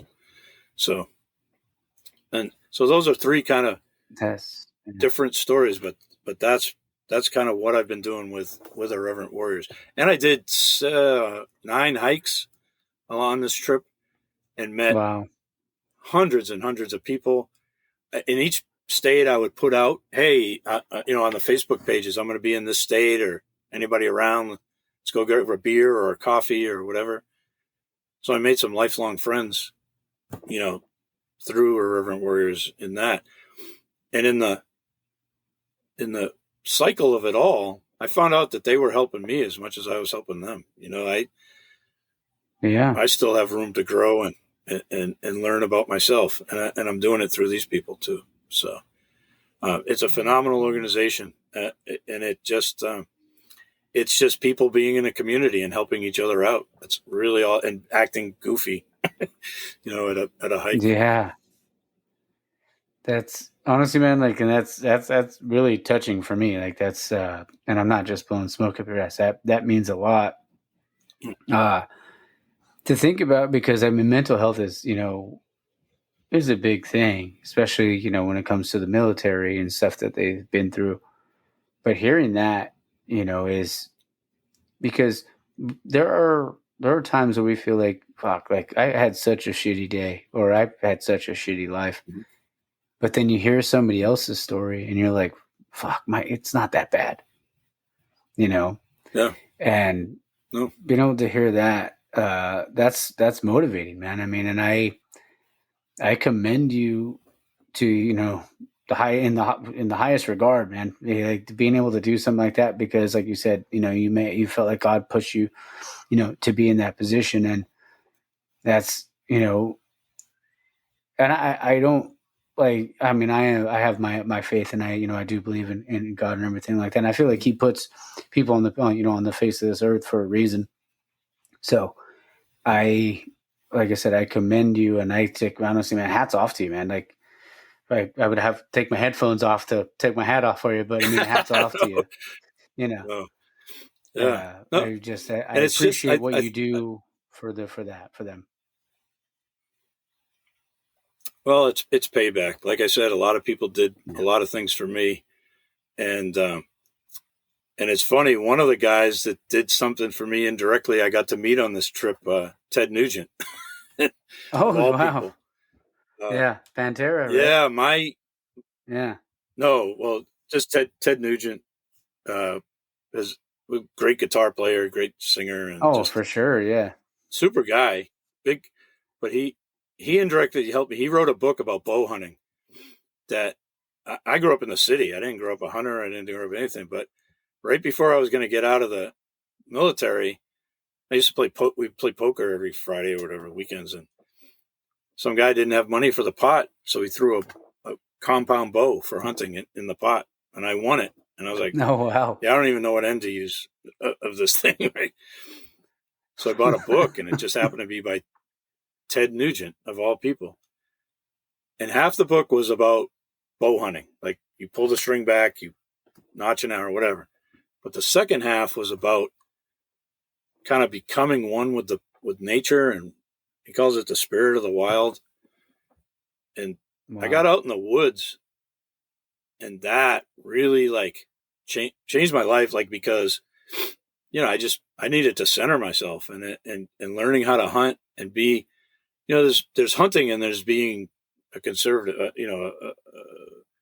kind of a conservative person for the wild. Yeah. Right. Yeah. It's not about killing. It's really about conservationists. So I learned a lot about that. And really, I grew up in that, and it's crazy. I went on to later be the president of the Indiana Bowhunters Association. So I took it as, about as far as I could. That's awesome. And it really changed my life. So when I got the opportunity to meet Ted Nugent on this trip, somebody set it up. Somebody I'd met in Arizona knew somebody that knew somebody, and I met him in Texas. And I told him the story about his book, and he got a little goofy, and he called to one of his people. He said, "Get me a coin." And I don't know if you know what a challenge coin is, but they're just, people make these coins in there, and they started out with like generals and admirals would make them and give them to people that did something that maybe didn't warrant a medal or a ribbon or anything like that, but it warranted something. So these coins would have the face of the general on it or admiral or whatever, and they give them out. Okay. Well, then lots of people started doing it, and it's a way to honor somebody or whatever. And he gave me a challenge coin, and it was crazy because we were standing. I had my hat turned around the other way, but we were brim to brim, and he was like staring into my soul, shaking my hand to give me the challenge coin. And I felt like an 8-year-old girl. I was like, oh my God, I'm shaking the hand of the guy that came up with some of the best guitar riffs in history. But it was really neat. It was a really, really cool thing. And I was afraid. I was terrified of meeting him. I've been a fan of his since I was like 4 years old in his music. Awesome. And I'm like, what if he's a dick? Right? Like, what if I meet this guy at my age and he's like complete asshole? I'm like, oh, but he wasn't. It was the exact opposite. Yeah. So that's awesome. Because, there is that like expression, like don't meet your heroes. But then, when you have that experience, you're like, fuck, like, that's awesome. Yeah. That's really cool. Yeah. So that, and I tell that story for this. One big thing I learned on this trip is whatever you give, you get back 100-fold. And I don't do anything to get anything back, but it happens. Like it really does. Mm-hmm. And I got, on this trip, did some things that just were nuts. That were yeah. I crossed off just about every bucket list item I've ever had, and then some, and things that I didn't even know existed, I did. And so, like, the things that I did to help people, I did that because I wanted to help people. I wasn't expecting anything back. But I truly believe that what you give, you get back a millionfold. And then the other thing I learned, somebody told me this, and I'll go to my grave believing it, is you don't have bad days. You don't have bad months. You have bad moments.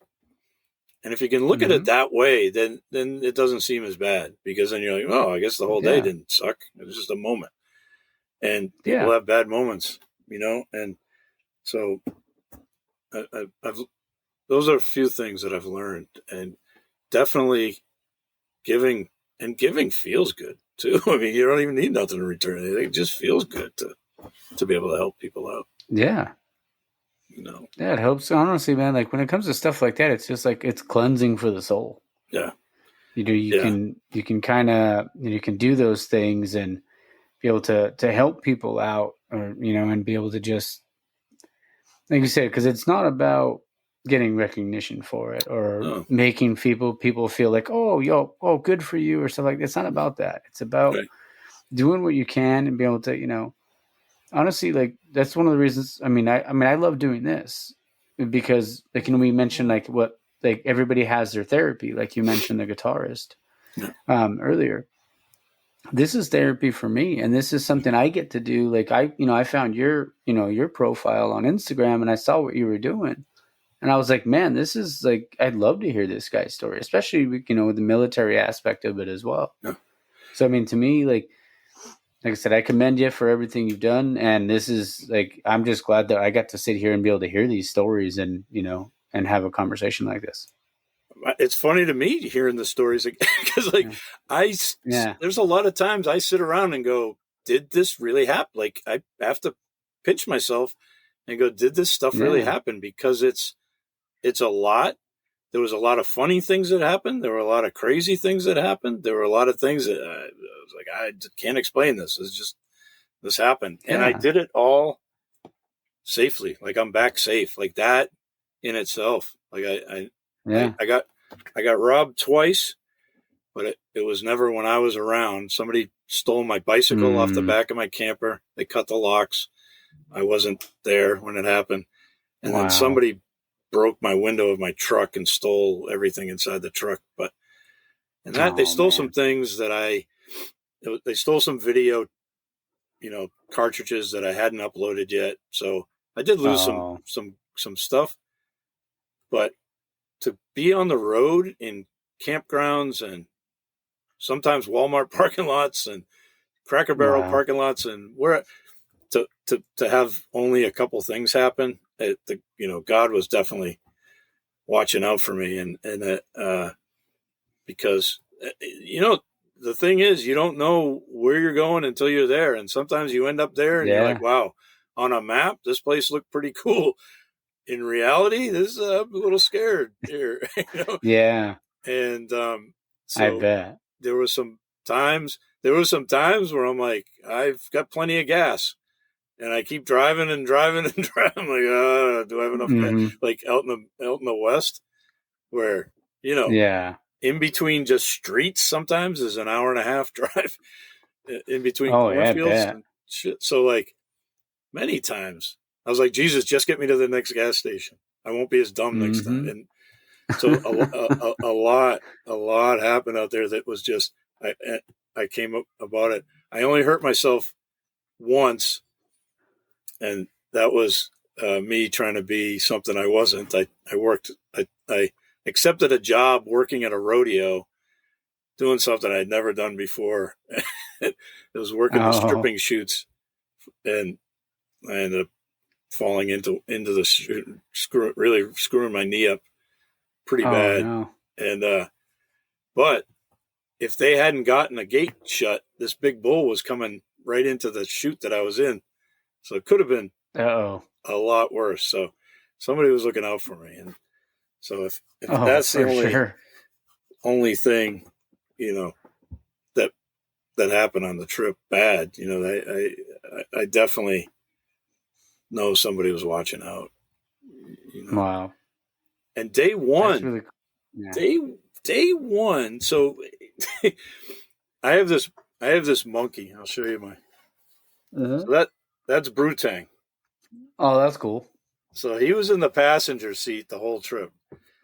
And I used him. I put the Irreverent Warriors t-shirt on him, and I felt like people would want to take pictures with him and stuff, and that would get the name of the group out on social media.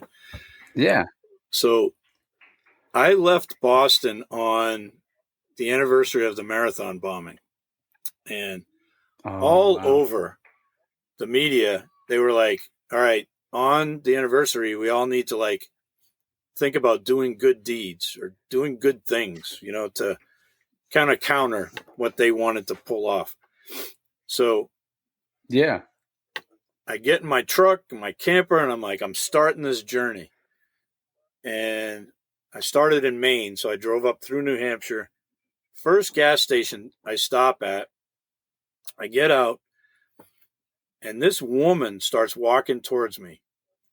And her hair was all over the place. She had makeup on half of her face. She still had the stickers on her body from heart monitor things. And she's got a clear plastic bag. So it looked like she just escaped from a hospital. Wow. And she's like, excuse me, can you give me a ride home?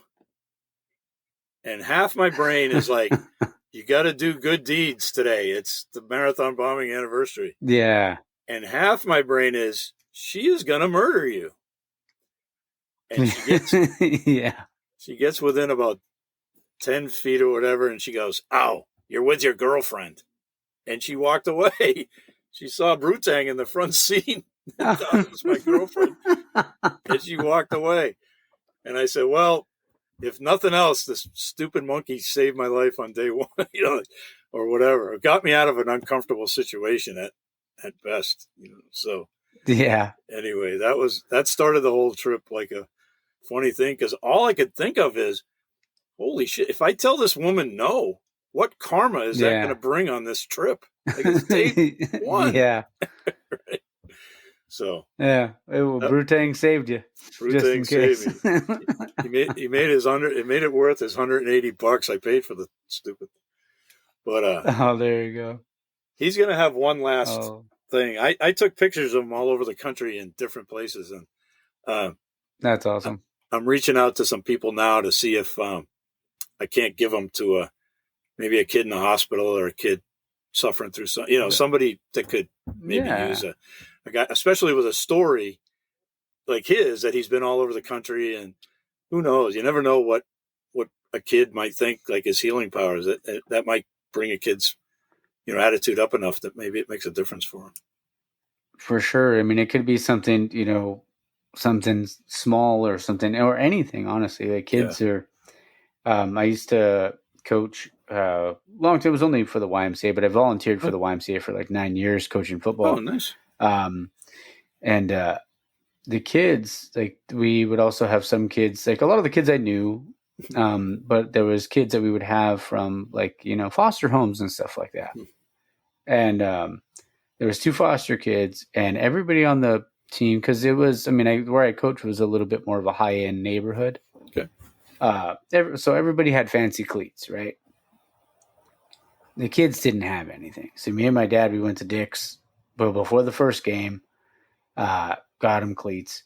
Nice. And their face, just seeing their face was like, that's enough for me. Like, they were so happy because they had the cleats like the other kids had, and it almost like, it makes you like, that doesn't not get like teary eyed or anything like that, but because just making them feel like, because they didn't have the privilege of having like a normal kind of life as a kid.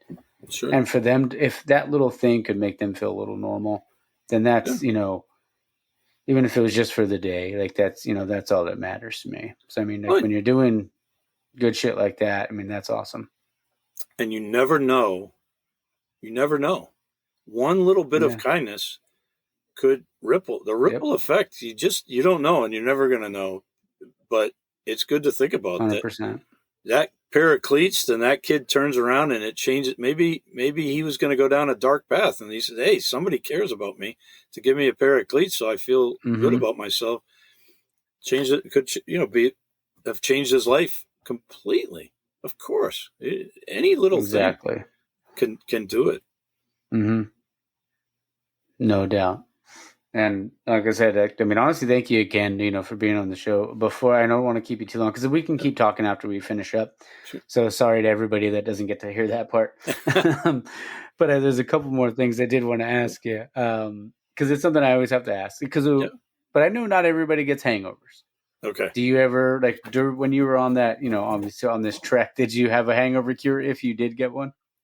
My cure was, the best part about being on this trip is I had very, very few deadlines or time restraints or anything. In fact, I started this trip. I go to a brewery, and it was rain. The first 4 or 5 weeks of this trip, it rained, and it was cold. It was New England in April, it's still cold. And I would wake up, and if hungover or not, it's raining on the roof of the camper.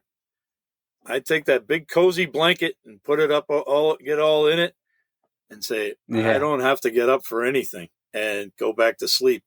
And it got into a little bit of a bad habit, because I had all sorts of plans on different things I wanted to do on this trip with all the time I felt like I would have on my hands. So anyway, my hangover cure was one of 2 things: just roll over and go back to sleep until it was gone, or get up and keep it going.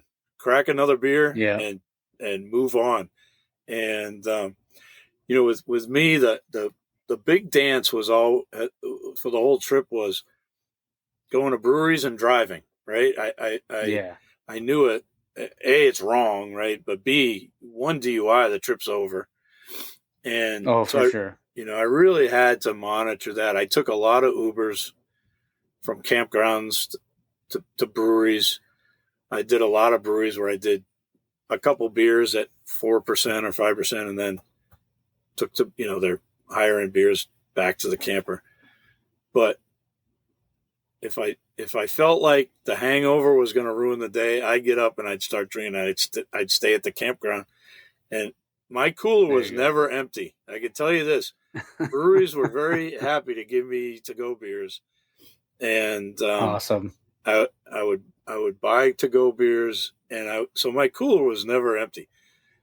So yeah, sometimes the hangover cure was get back up on the horse and say, hey, today's going to be a day I stick around the camper and do stuff not driving. Oh yeah, and hair of the dog will always help. I always tell people mine is like vitamins, but honestly, what's always kind of helped too is like, or because I had this kind of tradition with my dad for a long time. We still try to do it every once in a while, but we would go hiking on Sundays, and there'd be some Sundays I'd be like, oh man, it was tough to get up. Right. But it's it's about a half hour into the hike, I'd feel great. I don't know if it's because I'd be sweating a little bit, or if it was just the exercise and getting like the blood flowing, the endorphin. And I feel like yeah. So I think for sure that's probably one thing that would always help me. But then again, I was also like, because when I'm 36 now. Wait, what year is it? 2023. Yeah. I'm 37, I think. Wait, I don't know. I'm either 37 or 36. I can't think at the moment. But like those kind of, like when you're younger, it's obviously a lot easier to do it. But now vitamins are my go-to. I take a men's one a day, some vitamin C, and super greens, and I'm usually good to go. I think hydration is the key for me. Oh, for sure. I am notorious for not drinking enough water. That's just like my joke is whenever the waitress comes along or somebody wants to fill your water up, I'm like, nah, I'm trying to quit. And so I'm notorious for not drinking enough water. So I know if I wake up with a hangover, I can look back and go, maybe my go-to is always, hey, beer is 95% water, so I'm getting plenty. But yeah, I feel you. It's not real, but I think hydration is the key to not having a hangover. I could tell if I'm feeling shitty, it's because I didn't drink enough water. Yeah, I feel you on that, because like what I'll do now is I would always, and it was weird though, because I would preach it to everybody to do it when I was younger, but then I just stopped doing it myself. Right, I wasn't practicing when I was preaching. Sure. But I would always tell people to drink water, like, to drink like 2 or 3 bottles of water before you go to bed, and you'll be good to go. Right. Now alkaline water is for sure a thing. Like I'll have one of those right before bed, and then I'll wake up, have my vitamins, and I'm right as rain. Yeah. Usually within about a half hour, and then I'll take a shower, and then I'm good to go. I've been getting into this liquid IV. Oh yeah, it's a powder drink, but it seems to have a lot of electrolytes, and it's got a good punch for for an electrolyte type drink mix. Oh, for sure. Yeah, my girlfriend, she drinks that stuff religiously. Yeah, like even when she's not hungover, she's drinking it. So, well, I've been drinking it. Just like I said, I notoriously will not drink enough water, and then all of a sudden I'm lightheaded. I'm like, uh-oh. And being in a lot of states like Arizona and New Mexico and stuff, where you can really get hurt. Like you've really got to. I had to put bottles of water like everywhere to remind myself, just keep drinking it, because you're not. It's going to be too late. In some of those places I was at. Oh, for sure. It would be too late, because you don't even know you're not sweating. You don't even think you're hot, and all of a sudden you're face down. You're like, oh. I should have drank a little more water. What happened? Yeah. Before we finish up this, I got one more question for you, and then we'll keep chatting off air. But So I mentioned earlier how I'm such a big like burger guy. Mhm. Are you a burger fan or? I am. I'm not as much as it sounds like you are, but I love a good Okay. burger. I think burgers and pizza, were the two staples of this Oh, yeah. trip. I plan I on bet. I plan on becoming very healthy on this trip because I figured I'd have so much time on my hands to work out and Yeah. all that. The exact opposite. I'm eating in breweries almost every meal, or almost every Yeah. dinner, I should say. And yeah, so burgers, I'm definitely a guy that likes a good burger as opposed to just any burger. Same. And then, yeah, but I found, I know you're going to ask, what's your favorite burger, right? What did I find my Yeah. favorite burger on this trip? I found two Yeah. of them, and it's the same type of burger. And Okay. never in a million years, if you had told me this combination 3 years ago, I would have said, you're out of your mind that anybody would put this combination together. It's a peanut Yeah. butter and jelly burger. Oh, I've had it. It's good. So the first one I had was at a place in Lebanon, Indiana. It was a brewery called Klooz Brews, Klooz, Okay. and they made it. It was peanut butter and jelly sauce with sriracha bacon, and I'm like, Ooh. how in anybody's mind does that combination go together? And Oh yeah. the guy behind the bartender was like, if you don't like it, I'll take it off the bill. But he goes, I think you'll like it. God, I fell in love with it. And then I found another one, Tarpon River Brewing in Fort Lauderdale. They don't have the sriracha part, but they had a peanut butter and jelly with the jelly was a little spicy. I don't know what the spice was, but it had a little kick to it. And I think that's the key. I think if you make it too sugary with like regular jelly, it doesn't go. But in both cases, the peanut butter and jelly was in a sauce. It wasn't like spread on like a peanut butter and jelly sandwich. It was like in a sauce. But yeah, those two definitely. That sounds really good.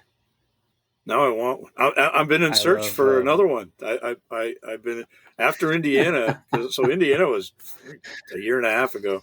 I was in search for one and finally found one in Fort Lauderdale, Florida, like not that long ago. And I want to tell people, listen, hey, I'm coming there, and so That's awesome. Figure out how to make a peanut butter and jelly burger. But yeah, those are definitely my favorite burgers. That's awesome. Okay, and I know I said that was the last thing, but when you brought up pizza, I have to ask because a Boston bar pie. I've always heard that Boston bar pie is the best pizza out there. Yeah. Are you a fan of that? No, I don't know. I think that I'm a New York. You know what? Gotcha. I don't like many things New York. I hate the Giants. I hate the Yankees. I hate the Jets. It's. I think when you're born in Boston, it's in you already. The DNA. It's like you hate all the New York teams. But anyway, a thin New York style pizza is like my pizza go to. Like the bigger the better. Like if the pizza's the size of my head, or the slice. Awesome. But I had my favorite pizza. I had a pizza slice. Is supposedly the biggest slice of pizza in the country was at right next to Breckenridge Brewing in Breckenridge, Colorado. And it was, the slice of the size of the slice was about a 20-inch pizza in one slice. Wow. They just cut it in a triangle. Dang. Yeah. That's crazy. And I ate it because I always looked for different like food content, just things that could be different that people would want to like see me do. And for sure. Yeah. So I did that. I ate that. That was nothing, but there was an eating contest in Amarillo, Texas that I tried like hell to amp myself up to do, but it was a 52-ounce steak. Oh. And I just what was the Great Outdoors when he says when they have the old 96er? yeah. Love that movie. Love John Candy. He was so funny, and him and Dan Aykroyd together. Those were somebody told me about something about John Candy today. I was no, it wasn't John Candy. It was the other guy, the other fat guy from Saturday Night Live. Oh, Chris Farley. Chris Farley. Yeah, they were talking about Classic. something about them, but yeah, I didn't do the 52-ounce thing. I chickened out. I got somebody. Listen, this is a funny story. Somebody intervened. Yeah. I was all ready to do it, but this is legit. Like, you have to eat the 52 ounces of steak, a salad, and a shrimp cocktail, and a dinner roll in an hour. Yeah. And they put you on a stage. Like, this is with a clock over your head. The whole restaurant watches you do it. They've television throughout the whole place that they're watching you eat. And they have a brewery there. It's called the Big Texan, but they have a brewery inside. And I was at the bar, and I had met a lot of people in Arizona, and one of them I kept in touch with. And her big thing was about going back to Jersey for some wedding. She was stressing about it. And really, that's all I knew about her. Like, I was friends with her, but not close. It's friends with a bunch of people on Instagram or this or that. And she was going to go back to Jersey for this wedding. That's all I ever heard about from her. So anyway, I'm sitting next to this couple at the brewery in the Big Texan, and they're talking about how they were from Arizona and they were driving back to New Jersey to get married and live there. And the more we talked and the more things they were saying, I was like, I think I know a friend of yours. And we got her on the phone, and sure as shit, these are the two people that were going back to Jersey to get married. I was like, what are the odds? Oh, small freaking world. Yeah. And I said, again, God didn't want me eating 52 ounces of meat and having a heart attack before the trip was over. So we made this crazy thing. And they said, yeah, we saw that there was a hotel next door, so we stopped on our ride. And I was like, oh, that's funny. That's awesome. Well, I mean, honestly, like I said, man, I really appreciate you being on the show, and honestly, appreciate you responding, and and wanting and being willing to do it. We're gonna stay on and talk, but for everybody listening at home, hope you guys enjoyed it, and thank you to the Ramblin' Redbeard, and and his Instagram is tapping_into_America, correct? Yeah, correct. Nailed it. All right, guys. Well, I hope you guys enjoyed it. We're going to stick around, and I'm probably going to have one more beer, but we're going to have a talk for a little bit longer. So thanks, Tap Fam, and make sure you follow them on Instagram, and make sure you're following the Irreverent Warriors and all of that stuff, whether it's on Facebook or any other platform they're on. Yeah. Well, thank you for having me on. I appreciate it, man. This is very, very cool. Oh, for sure, brother. I mean, the pleasure is all mine, but like I said, we'll stay out and crack one more. Okay, sounds good. Hey, enjoy, Tap Fam. All right, guys. Well, I really hope you guys enjoyed the interview with the Ramblin' Redbeard. Obviously, he's an awesome dude. Like I said, I did get emotional just talking to him, but it wasn't like I said, I wasn't like crying or anything like that.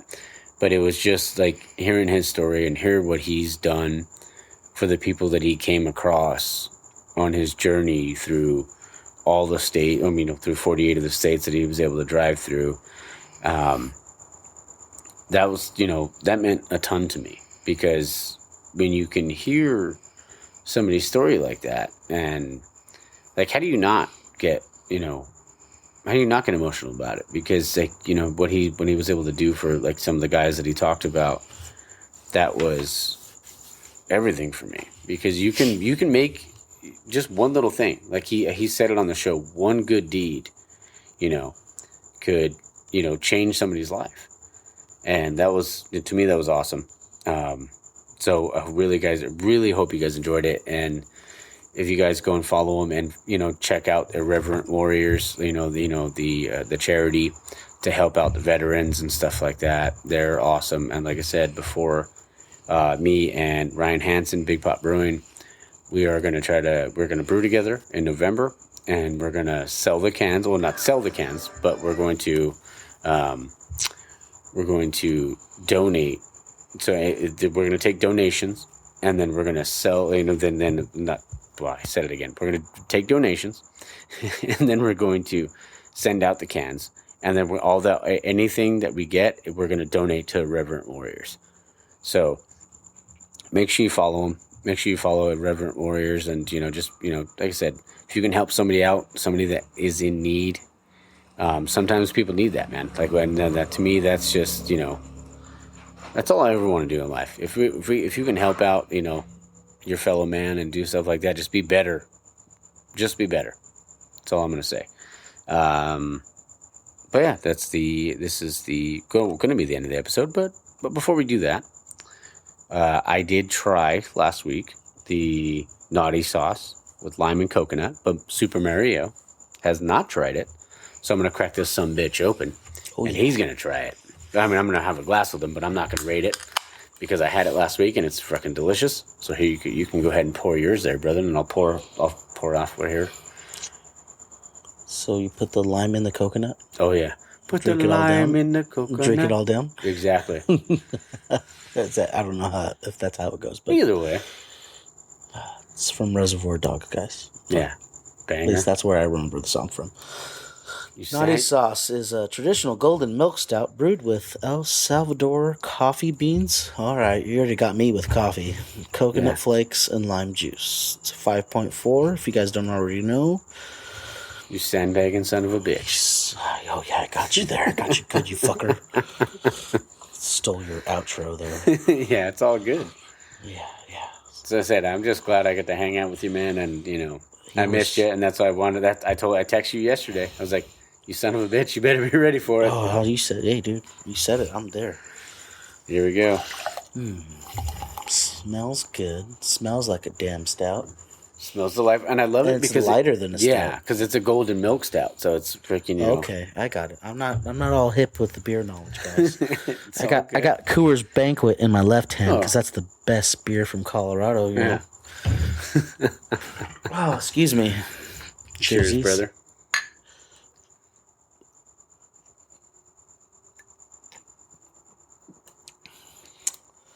God damn it, they did it again. God damn you, Noble. Yeah. You sons of You bitches. sons of bitches. All right, that's it. Yeah. So do you like this one better or Man's Milk? No, Man's Milk's got it. Yeah. I mean, this is pretty good. I'm not big on the flavor, fruity flavor ones, but honestly, Yeah, because I feel like you get the coconut, but you get that lime you on get the both. back end. You get both. You get a little like bit of acidity. both. Yeah. But you know what my biggest pet peeve is with these fucks that put fruit in their beer. I know Nav, you like that shit. I don't fucking like it. Anyways, this guy, No, I'm there's just kidding, certain guys or certain breweries that don't do it where it's overbearing. Mm-hmm. I'm not trying to suck any Noble dick, but There you go. good lord, you guys did it fucking again. Yeah. I'm not. That's a 9. Yeah. That I'm not trying to go lower than my 10, but yeah. I don't like fruit stuff. I hate fruit and beer. All those years of putting oranges and fucking Pyramid and Heffenweizen. Yeah, throw that shit in the fucking trash. Yeah. No, this is good. I'm not Yeah. gonna lie, it's fucking good. Yeah. I hate it that it's that good. I could crush like 10 of these. It's easy. Oh, you got an extra one in there for you, and you get an extra Strata and an extra Man's Milk. Yeah. So Yeah. That'll play. yeah, that'll get you there. Yeah, that'll play. That'll play there. That's all right. All right. That's actually really good. That's no bullshit. Oh yeah. No, it's delicious. What else do they have here? Because you know what? I mean, I know these guys have a lot. And What do they? You had the sweep the keg earlier. Oh, that's right. Sweep the keg. That was Yeah. a banger too. That was Yeah. a banger for a rice lager. Yeah. But Man's Milk is way better than all three. Yeah. But anyway, I digress. But what else? What else do they have? Oh, Because I've never been. Yeah, well, Lena had the Chica Fresa earlier. I brought her one of those because I figured she'd like it because it kind of had like the strawberry kind of flavor, but it's crystal clear. It's that one is a big fat 10 for me for sure. They have a hazy. It's called the Clementine Hazy. Okay. Made with clementines. Fucking just Clementine. What are those? Clementines are oranges? Or? Yeah. Okay. Like Tell the people. Get the fuck out of here. That beer is so good. And I remember when they first brewed it. It was, I want to say, like, they started. Well, they may have brewed it before, but I remember they played with the recipe in like May, and Jimmy. I was trying to think of the brewer's name, but it's Jimmy. Jimmy called me over. He's like, "Hey, bro." So he invited me over to this like event for like people that promote the brewery and stuff like that. And excuse me. And he was like, "Bro, you got to try this." I was like, "All right." I'm like, "What is it?" He's like, "I'll just try it." So I'm not going to tell you what it is yet. Tried that hazy. I was like, "Get the fuck out of here!" Like I was like, "What are you doing?" I told him, I was like, "You're a wizard." Dude, they're both so good. The 3 that I've had, or 4, well, 4 that I've had today. Yeah. They're all. So it's right there next to Anaheim Stadium, right? Yeah, it's just down the street. So it's like, is it okay? Because it's like a half mile from Angel Stadium. Yeah. Is it in the stadium business park area, right? It's kind of like an industrial area. Yeah. Okay. Yeah, it's right off of Sinclair and like Howell. Yeah. Okay. Sorry, I work in that area. Okay. I do fire protection, not to plug myself. Yeah. But I work in all those. I work in all those smaller buildings around that area. Yeah. I don't specifically go to Noble because I don't think they have a fire system in their building. Anyway, I'm there all the time. Like, as far as the business goes, we're there every 3 to 4 months. Okay. So I've seen Noble. I know exactly where it's at. I've always told myself, hey, I'm going to go in there. I'm going to have a beer for lunch. Yeah. My bad. Yeah, for lunch. It happens. But I've always said that I'm going to go in there. I have never been. I'm sorry, guys. I've been missing out for the last 17 years that I've been in my trade. I don't know if you've been there that long, but it's possible. Maybe. Yeah, I don't know. 2009 is when they started. Yeah. Well, yeah. I started in 2006, so it's pretty close. It's only 14 years I've been missing out, but whatever. Either way. But honestly, man, they're like, and one thing I love about them too, it's like, and like I said, this isn't just a Noble commercial, even though this is the outro. Yeah. But still, like, one thing I love about them is like they support me, man. Like they support me, I support them, and I'm not just blowing smoke. I'm not just saying that their beers are good because they're supporting me. Yeah. Like their beers are legitimately good. Like if they weren't good, I wouldn't go there all the time. Yeah. That's what I'm saying. Like, dude, that lime and the coconut, dude. Like, wow. Because I'm telling you, can't remember. There's a couple places out here in this area that they just been putting guava in, which it's good. I'm not gonna say it's not. I'm not a guava or passion fruit guy. So. But it's they tried to put. I think they tried to put too much. Yeah. And then some places don't put enough in. Yeah. And then you gotta it's find like that happy medium. There's not, and these guys have it. Like, I've got. I mean, really, a lot of breweries around here. And ramble them off. Oh, dude, we got Stout House. Stout House is my fave which is even hilarious. It's called a Luchador Lager. Oh, there we go. It's fire, dude. It's bomb. Do they have that one at Bomb Diggity? It's not at Bomb Diggity. Bomb Diggity over there off of Mountain. Shameless plug. Yeah. Best burgers and dogs around. They're around this area. Flaming hot Cheeto burger with the nacho cheese fire. The flaming hot Cheeto. I don't know if they still have it. They're gonna kill me for this because, God damn it. Okay, they have a dog. It's called the Devil Dog. Is that the one Lena gets, right? That's the one Lena gets all the time. It's got flaming hot Cheetos. Oh, I'm trying to remember the burger. God damn it. It's okay. No, it's not because I had it like 2 weeks ago. It's fire, dude. Guys, Oh, their burgers are awesome. I'm Yeah. sorry. Hey, good burgers, good beer. Good burgers, good beer. They have Banquet on tap. That's my fave. There you go. They have Bravery Brewery has the Gunny, which Yeah. was our Lee. I'm probably gonna say his name wrong. Emery or the Gunny. Okay. You guys know who he is. Full Metal Jacket. Just look it up. Anyways, it's his beer. R.I.P. It's bomb. It's a Yeah. 7.5. It's almost a stout-ish, but it's an IPA. It's really good. We got Claremont Brewery. That's not too far from here. They got some good stuff. Yeah. Rock House, not too far Rock away. House, not too far off of Central, right there just before Foothill. It's good. They had a good red that one time we went. That red was bomb. Is that the one? Is that the time we went where they had the? Oh no, I was thinking Bomb Diggity because Bomb Diggity is when we went and they. Because I remember when we went to Rock House, but I bought the growlers. Yeah. And we tried a couple. Their red was my favorite, but I don't remember what you bought. I bought a red and I bought something else because I remember we reviewed it on the show when it was still Tops and Tailgates. Okay. You got Rock House up there. They're doing their thing. They have bands on Friday nights, Yeah. Friday and Saturdays. Bands going on. They have Rescue. We have Rescue Brewery over here on 2nd Street, and just around the corner from them, they have Pro 5. They just opened up a few months ago.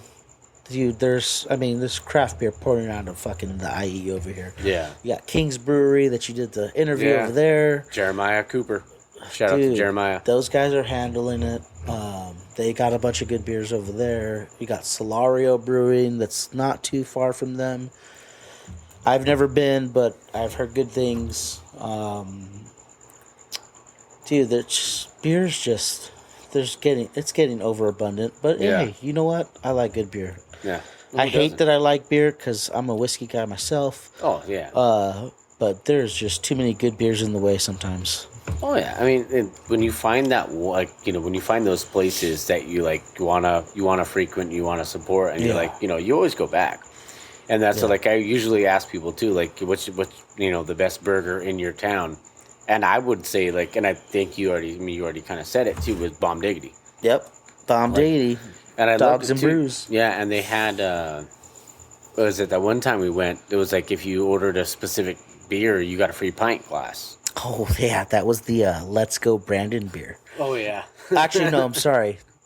They do other giveaways, but Yeah. If That's- you that one drink- was if you specifically drink, Let's Go Brandon beer, yeah. if you drank 3 Let's Go Brandon beers, they gave me a shirt, and I thankfully and gracefully accepted that challenge. Who doesn't want a free T-shirt? Who doesn't want a free T-shirt? Exactly. You know, but they got good stuff over there, Bomb Diggity. Yeah. In Upland. Yeah, I mean that's why I was. Yes, their name is Bomb Diggity. exactly. Look it up, fellas. So if you're in the area, or even if you're just driving past, if you're on the 210 freeway or you're on the 10 freeway, and you're thinking oh man, traffic's fucking bad, I'm hungry, or I want to get a beer or something like that, yeah, stop off to these places, because if you supporting these places, and you guys going, anybody going there, you can think hey man, hey, tell them the Taproom Podcast sent you. I mean, you're probably not going to get anything for free, but still, you can still go there and support a small business, because I mean, small business need people like us now to be able to to support them, and to be able to just keep things going, because COVID fucked over a lot of people. Yep. And a lot of businesses. So just like I said, I try not to get political on the podcast, but who gives? Gold jacket, green jacket, who gives a shit? There's so many good breweries around, guys. Just go and visit them all, Yeah, and even if you don't like them. Oh yeah, and even if you're just if you're not in this area, and if you're in your local, if you're in your town, whether it's in I was going to say Colorado Springs, but they have so many breweries out there. But if you're in just Podunk, Ohio, and I'm sorry if I say Podunk, Ohio, so I don't mean it in a bad way. Shout them out. Let us know. Yeah, go to that brewery. I mean, and honestly, if you work at a brewery, or if you know someone that works at a brewery, and you think that they might want to be able to hear their story, because not everybody's story is the same, and I know I harp on that all the fucking time. but I do it on purpose because I want people to know when they're listening, and if they're a first-time listener or a long-time listener, if you do something like that, or if you just love craft beer and you just want to talk about your town, message me. Just at the Taproom Podcast on Instagram, send me a message, and you can ask pretty much anybody that's been on the show, like all the Instagram Spotlight episodes. I love to talk about that stuff. I love to be able to talk about what's going on in your town. Like if we're going, because sometimes you're just passing by, but you might be on a road trip, or you might be on a in a layover. What if it gets laid over overnight and you're just trying to get out of the airport? Yep. Yeah. Speaking of breweries that may or may have not closed down, oh man, they were out of El Segundo. Modern Times, are they done? Yeah. Wow. Yeah. Modern Times had some good stuff back in the day. Bingo was his name. Oh wow. Yeah. See, so you guys need to shout out these companies. I mean, just in case they're not there tomorrow. We also got Last Name Brewery up here off of Central. Oh, I love Foothill. Last Name. Last Name made Last that Name? one. Oh gosh, it had the airplane on it. I made the Top Gun video to it on Instagram. Yep, it's also over here in Upland. Yeah, but yeah, as I said, just support local businesses, or support local businesses, support local craft, your local craft brewery, or even honestly your local bar. Like if you can go there and keep them going, even if it's a dive bar, who gives a shit? I mean, dive bars honestly are probably the best bars. The best to listen to. Yeah. Oh, your voice got a little low there. Favorite band that you have? Whitesnake? No, Def Leppard, dude. Oh, the little Def Leppard in your God life. damn, just play Def Leppard in a fucking bar. You're Love me a little fine. Def Leppard. Yeah, dude. Just It'll get you there. Hysteria? Or What's the name or of the song? Pantera. With Ted Nugent. Pantera with Ted Nugent. God damn it. I'm so sorry. Ted Nugent, Yeah, my I fucked bad, that up. I'm dude. sorry, Ramblin' Dude. Redbeard. But he's so awesome, and I do have some great episodes coming up. Like today is Friday. I'm recording this intro for Sunday's episode. But tomorrow, which are technically when you're listening to this, it's yesterday. I'm recording at Hermosa Brewing with their head brewer Adrienne. Seems like super sweet and stuff like that. So I'm super excited about that. That's awesome. They have a hazy called Hazy AF. So hazy as fuck. So it's pretty much what I'm assuming. New England IPA. So I'm going to be recording with her, and then on what day? Then Sunday. I said what day? It's the next day. So technically, when this is out, I'm going to be recording with Aloha State Beer. He's a North American Beer Guild writer. He's also a certified beer judge, stuff like that. And he's an award-winning writer. So I mean, I'm super excited to be able to talk to him about the beers in Hawaii. But he's also from Maui, and with all the Maui fires going on and stuff like that, to be able to, they lost 2 breweries, Waikiki Brewing and, oh gosh, I'm so sorry. I think it's Kokua. I think they lost. So being able to talk to him about that and talk about what Ohana means, because I have family from Hawaii, so being able to talk about all that sort of stuff means a lot to me. We want to be able to support these people and, be able to help these people out and not say no comment when they ask, what are you going to do for the people of Hawaii? Not going to. Everybody loves going there. Exactly. So, like I said, I really hope you guys enjoyed this episode. Super Mario, one of my best friends. He's a brother.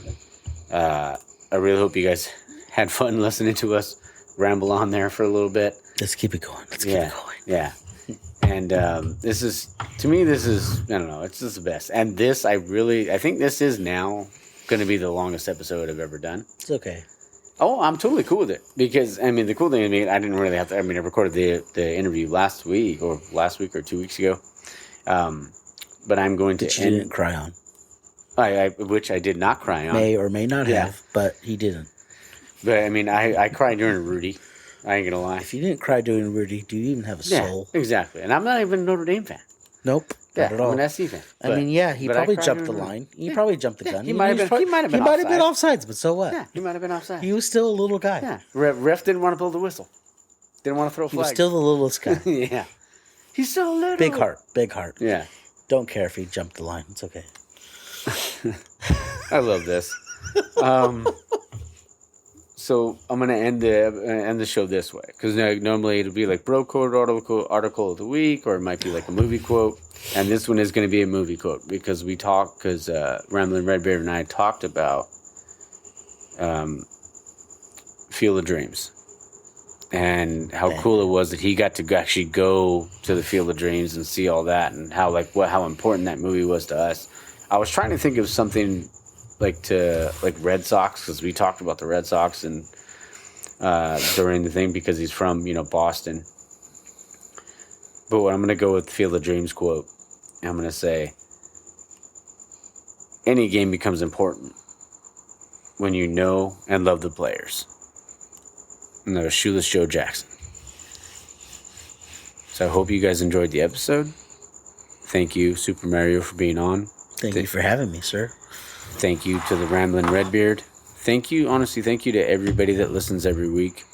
I truly appreciate it.